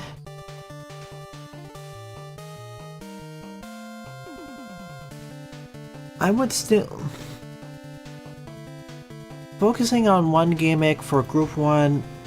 focusing on one gimmick per RM for Group 1 is... I don't know. Typically, for RM stages, I prefer having at least 2 gimmicks. You can get by with one gimmick if it actually is you can get by with one gimmick if it's complicated enough. Or it can be used in many different scenarios and you explore them. Like, for example, the blocks.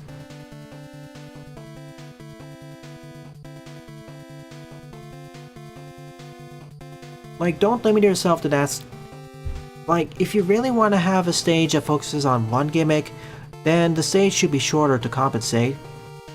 There are fun one gimmick stages, but to compensate, they either explore the gimmick to its fullest potential by itself, in many different scenarios, or the stage is shorter.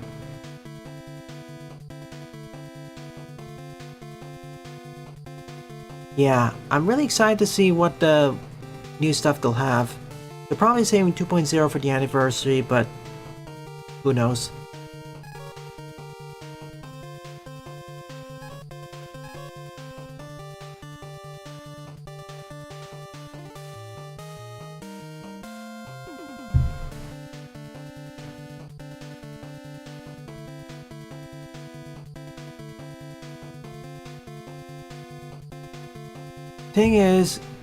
Thing is, you should make Group 1 fun as well. Otherwise, we should just start with Group 2.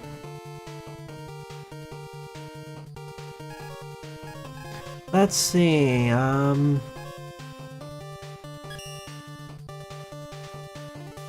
know this is a recreation of a state. Exactly. It's one thing to have optional tutorial levels, but it's another thing to have a series of stages which you're supposed to play through, but they're not really enjoyable. Alright. I've pretty much already decided what my favorite stage is, so we'll get to that. So the 10th and final level of this episode is Mega Man 6 Nightman but Upside Down by Nikano Miku with 82 plays and a score of 27.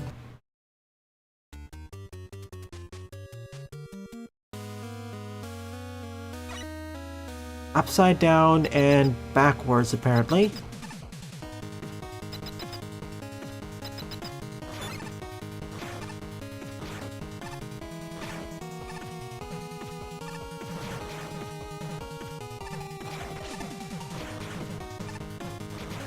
Too bad we can't flip the backgrounds upside down.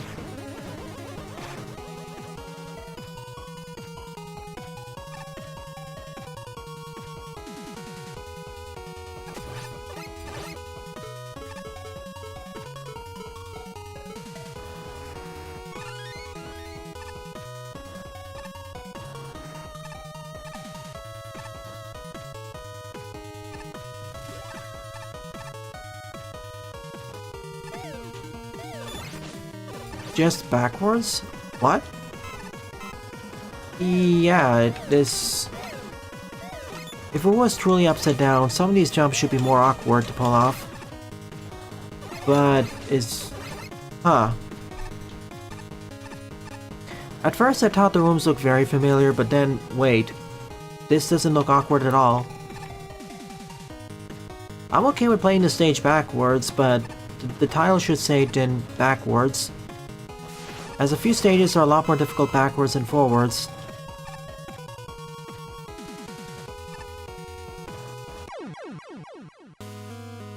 Whoops. I should have just slid jump. And if there's one thing you could also do, it's increase the number of enemies. I wish so as well, Oscar, but it's been deconfirmed.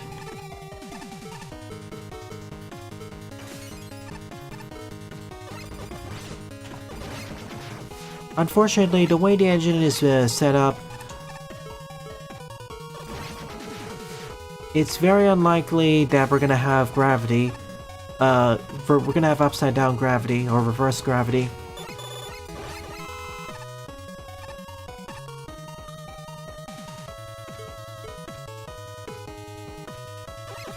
Without a major rework.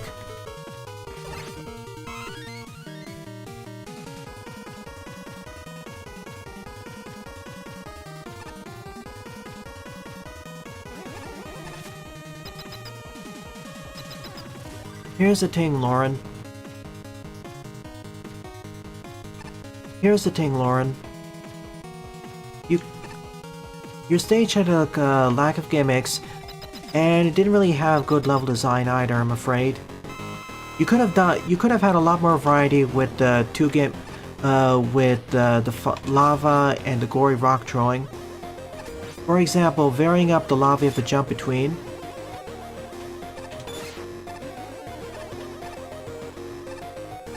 Or use the enemies more creative setups.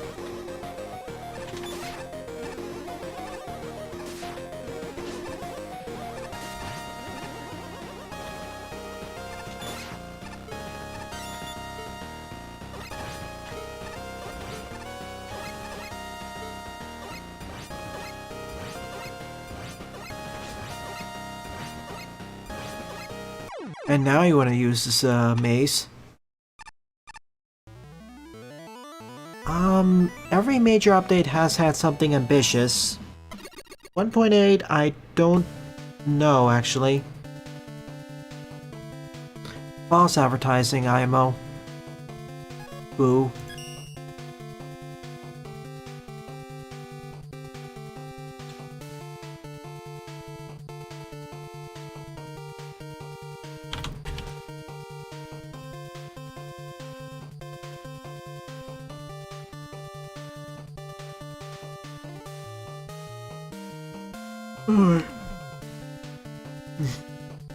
Alrighty then. So overall, of the 10 levels I covered in today's stream, my favorite one would definitely be Powertron's Part 2, Episode 4, Black Mission, Investigate the Toxic Train Fixed by La Patio. Good job to them. And thank you to everyone else whose levels were featured today. It is really appreciated.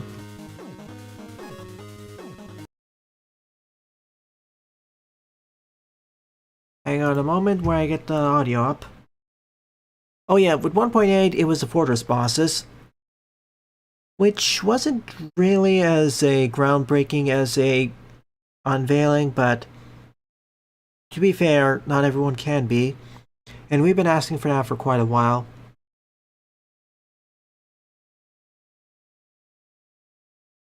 And besides, they fixed Boo Beam, or they allowed players to fix it.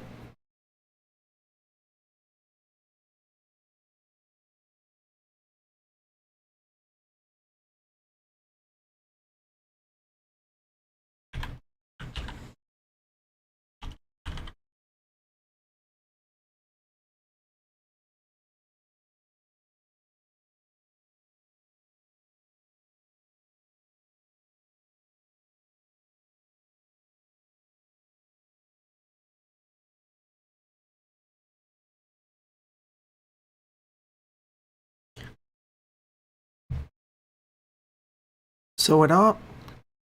Let's see, good. So with all of that said and done, it is time for the art showcase.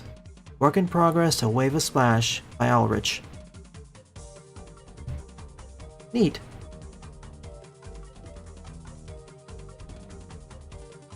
Oh yeah, the Boo Beam trap rails. That is a variant of the Boo Beam.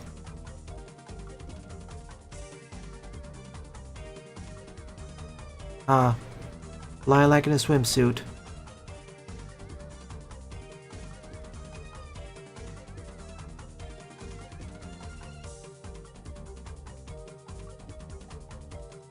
Glaceon Disco Dance Deluxe Edition, green screen bonus.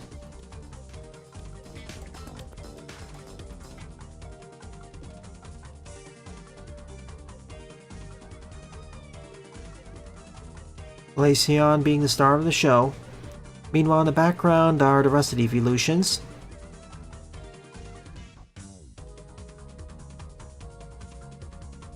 Cute. Ah, Patafoin. Yeah, they make cute Pokemon animations.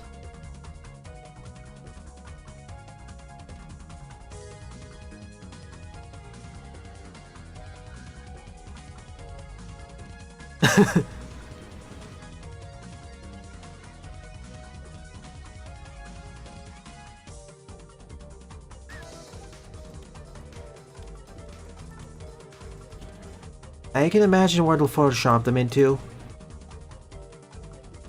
Subscribe for more videos.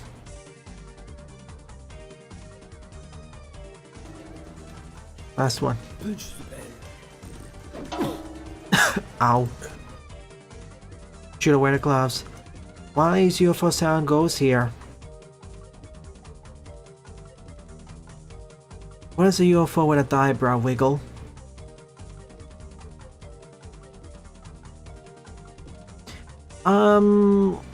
Yes?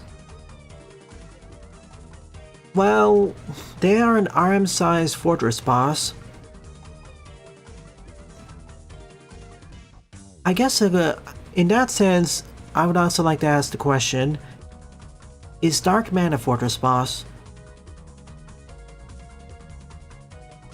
Well, yes, and at the same time he is RM-sized. see. Nuclear Man stage from FD without fences. At the Apple Store and drawing different type of emoji. Bug.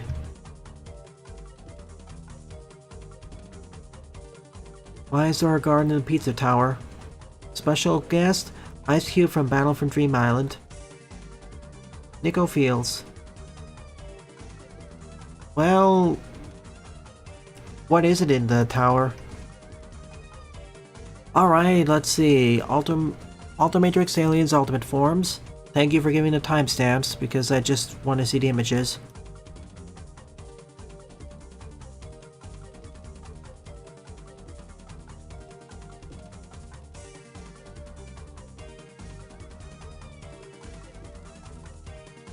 Rorschach.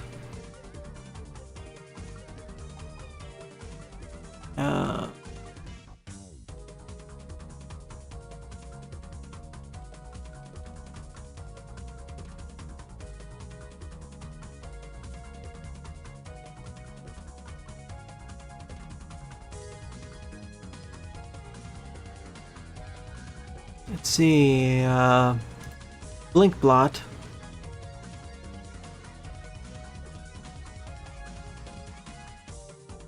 Well, he does follow the X-Man, or insert name here, man nomenclature.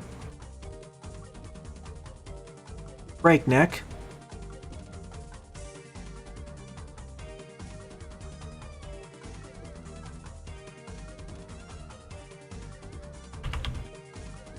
Beetlejuiced.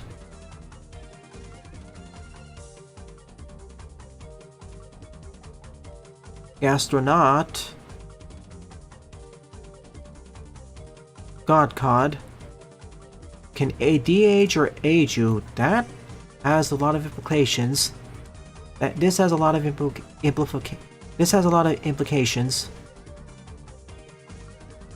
And last but not least, Pit Crew. Jerry Rig. They have different names here. Like, nice.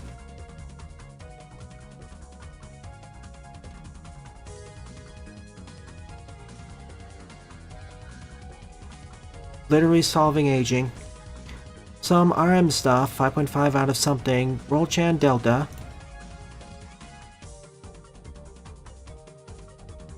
Toy teamed.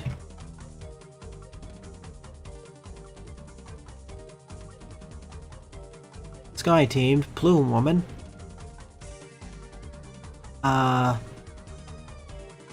She has wings. Are those talons? Claws?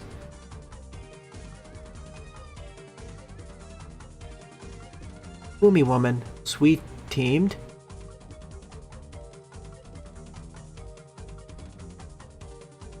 Non-rendered. Okay, it's easier to see stuff here. The colors are less squashed. And those look like claws or talons. I'm sorry, whenever I look at that hat, I think there's a large beak. It looks like a large beak. Nice. Happy Easter Day, everyone.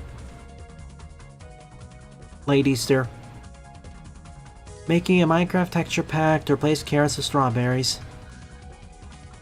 Cute.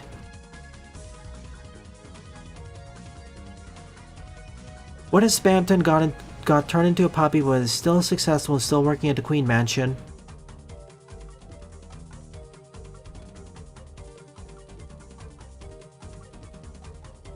Don't...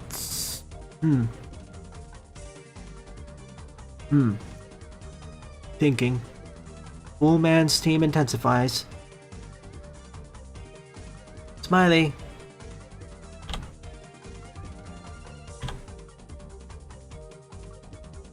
Aw. Lovebirds. Smooch. Nice.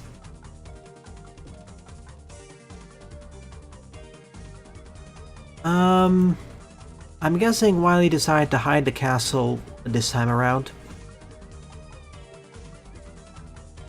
Like every other time he wanted to be more obvious, this time he decided to hide it. Realistic Mare McCheese. Okay, 1020.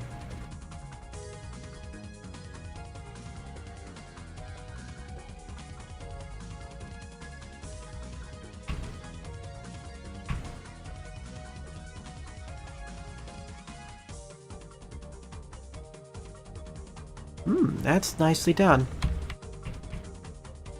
Very nicely done. Seal away until they break out.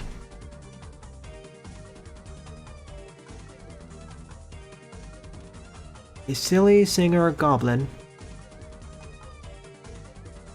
Oh yeah, happy birthday!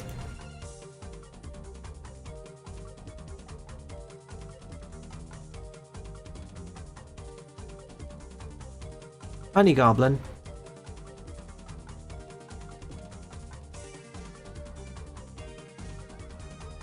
Alright.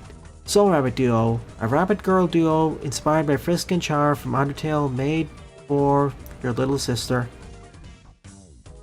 Two rabbit sisters who decided to protect the world from evil and destruction. The second sister developed a slightly murderous but still good method of world protection, thus turning into a good rabbit demon. Slightly murderous. That's concerning.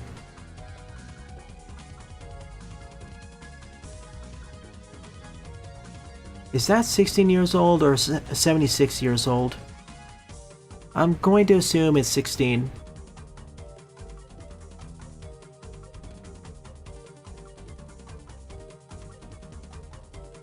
Oh look, the ribbons have faces too.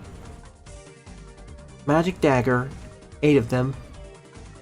Normal dagger, 4 of them.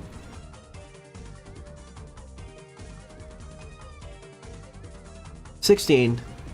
Thank you. Thank you for continuing to post your artworks here, Ulrich. They're always a treat. Happy anniversary, and that also goes to all of you who post the original works here. Happy anniversary to the SMB movie, and happy 30th anniversary to Hotel Mario.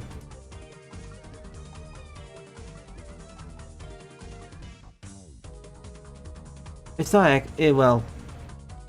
Nah, just keep the joke. Roll. Reploid.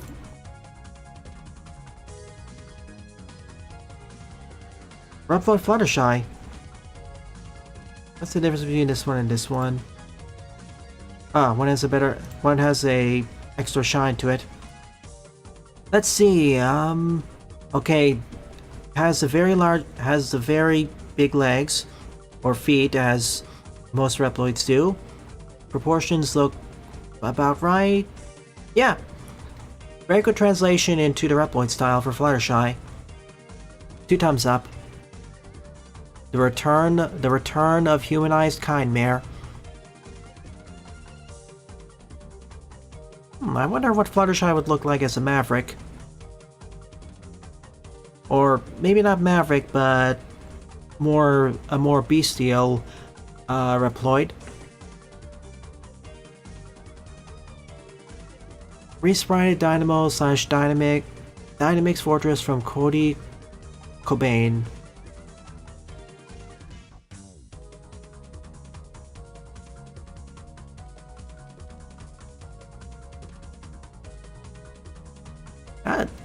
I actually like the star of Cloudy.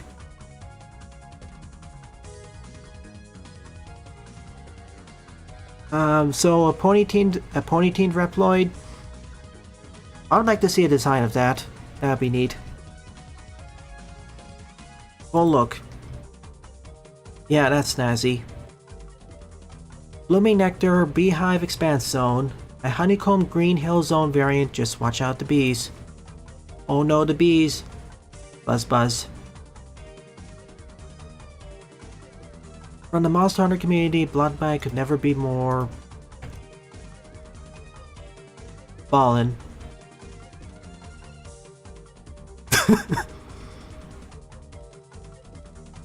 Yeah, she's a Pegasus pony. She's a Pegasus pony, so the Reploid form, if we're gonna go for a non-humanized one, she's gonna be a Pegasus pony Reploid. She may have some similarities to Spiral Pegasus's design, but she'd probably be shorter. Yeah, it's over. RIP online servers. Almost made it to their teenage years. Starry District, by Brain Streetplay Zone, a Starlight Zone inspired city team stage.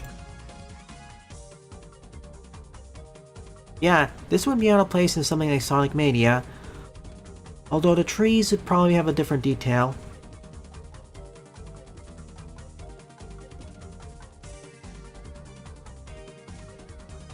Well, that's the only option if the game was digital only.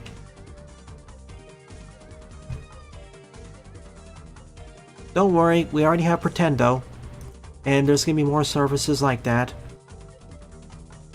Annie if she had her hair down.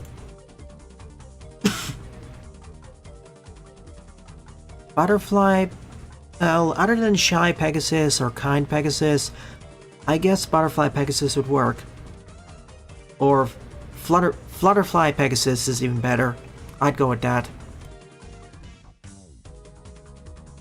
Full version.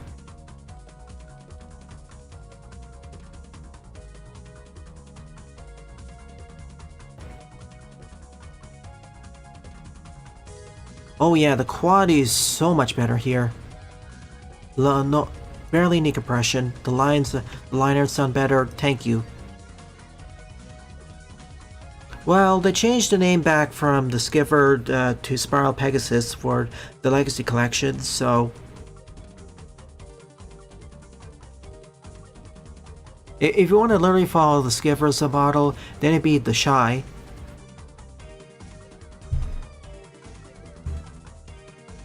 And her sister, Nura. Calm, murderous, clever. How did one become a rabbit girl and the other a rabbit demon, if they're literally sisters? Well, I guess one went quite down a different path in life. Cards. She has multiple. Does she have enough for a TCG? Lem. Sight. Nice. Eyes closed by default. It's only when her eyes are open that you know, oh shoot. And thus, this marks the end of the art showcase, and by extension this stream. Due to the time it took, I'm going to delay the meme stream. Well, okay, I'm gonna do memes for about half an hour, see how much we can complete after a short pause. And to everyone else, thank you for submitting your art. It's really appreciated. In fact, in general, thank you for submitting your levels, submitting your art, or just participating in chat. It's due to your continued support why I continue to produce new content for the channel. It is really appreciated. So, if you're enjoying this or any other piece of content on the channel, please rate, comment, favorite, and or subscribe, as they all help it out. And don't forget to follow me on X, Mastodon, Co-host, and Blue Sky as well as join my Discord server, as I regularly post updates there. Thank you very much for watching, and I hope to see you all in a future LP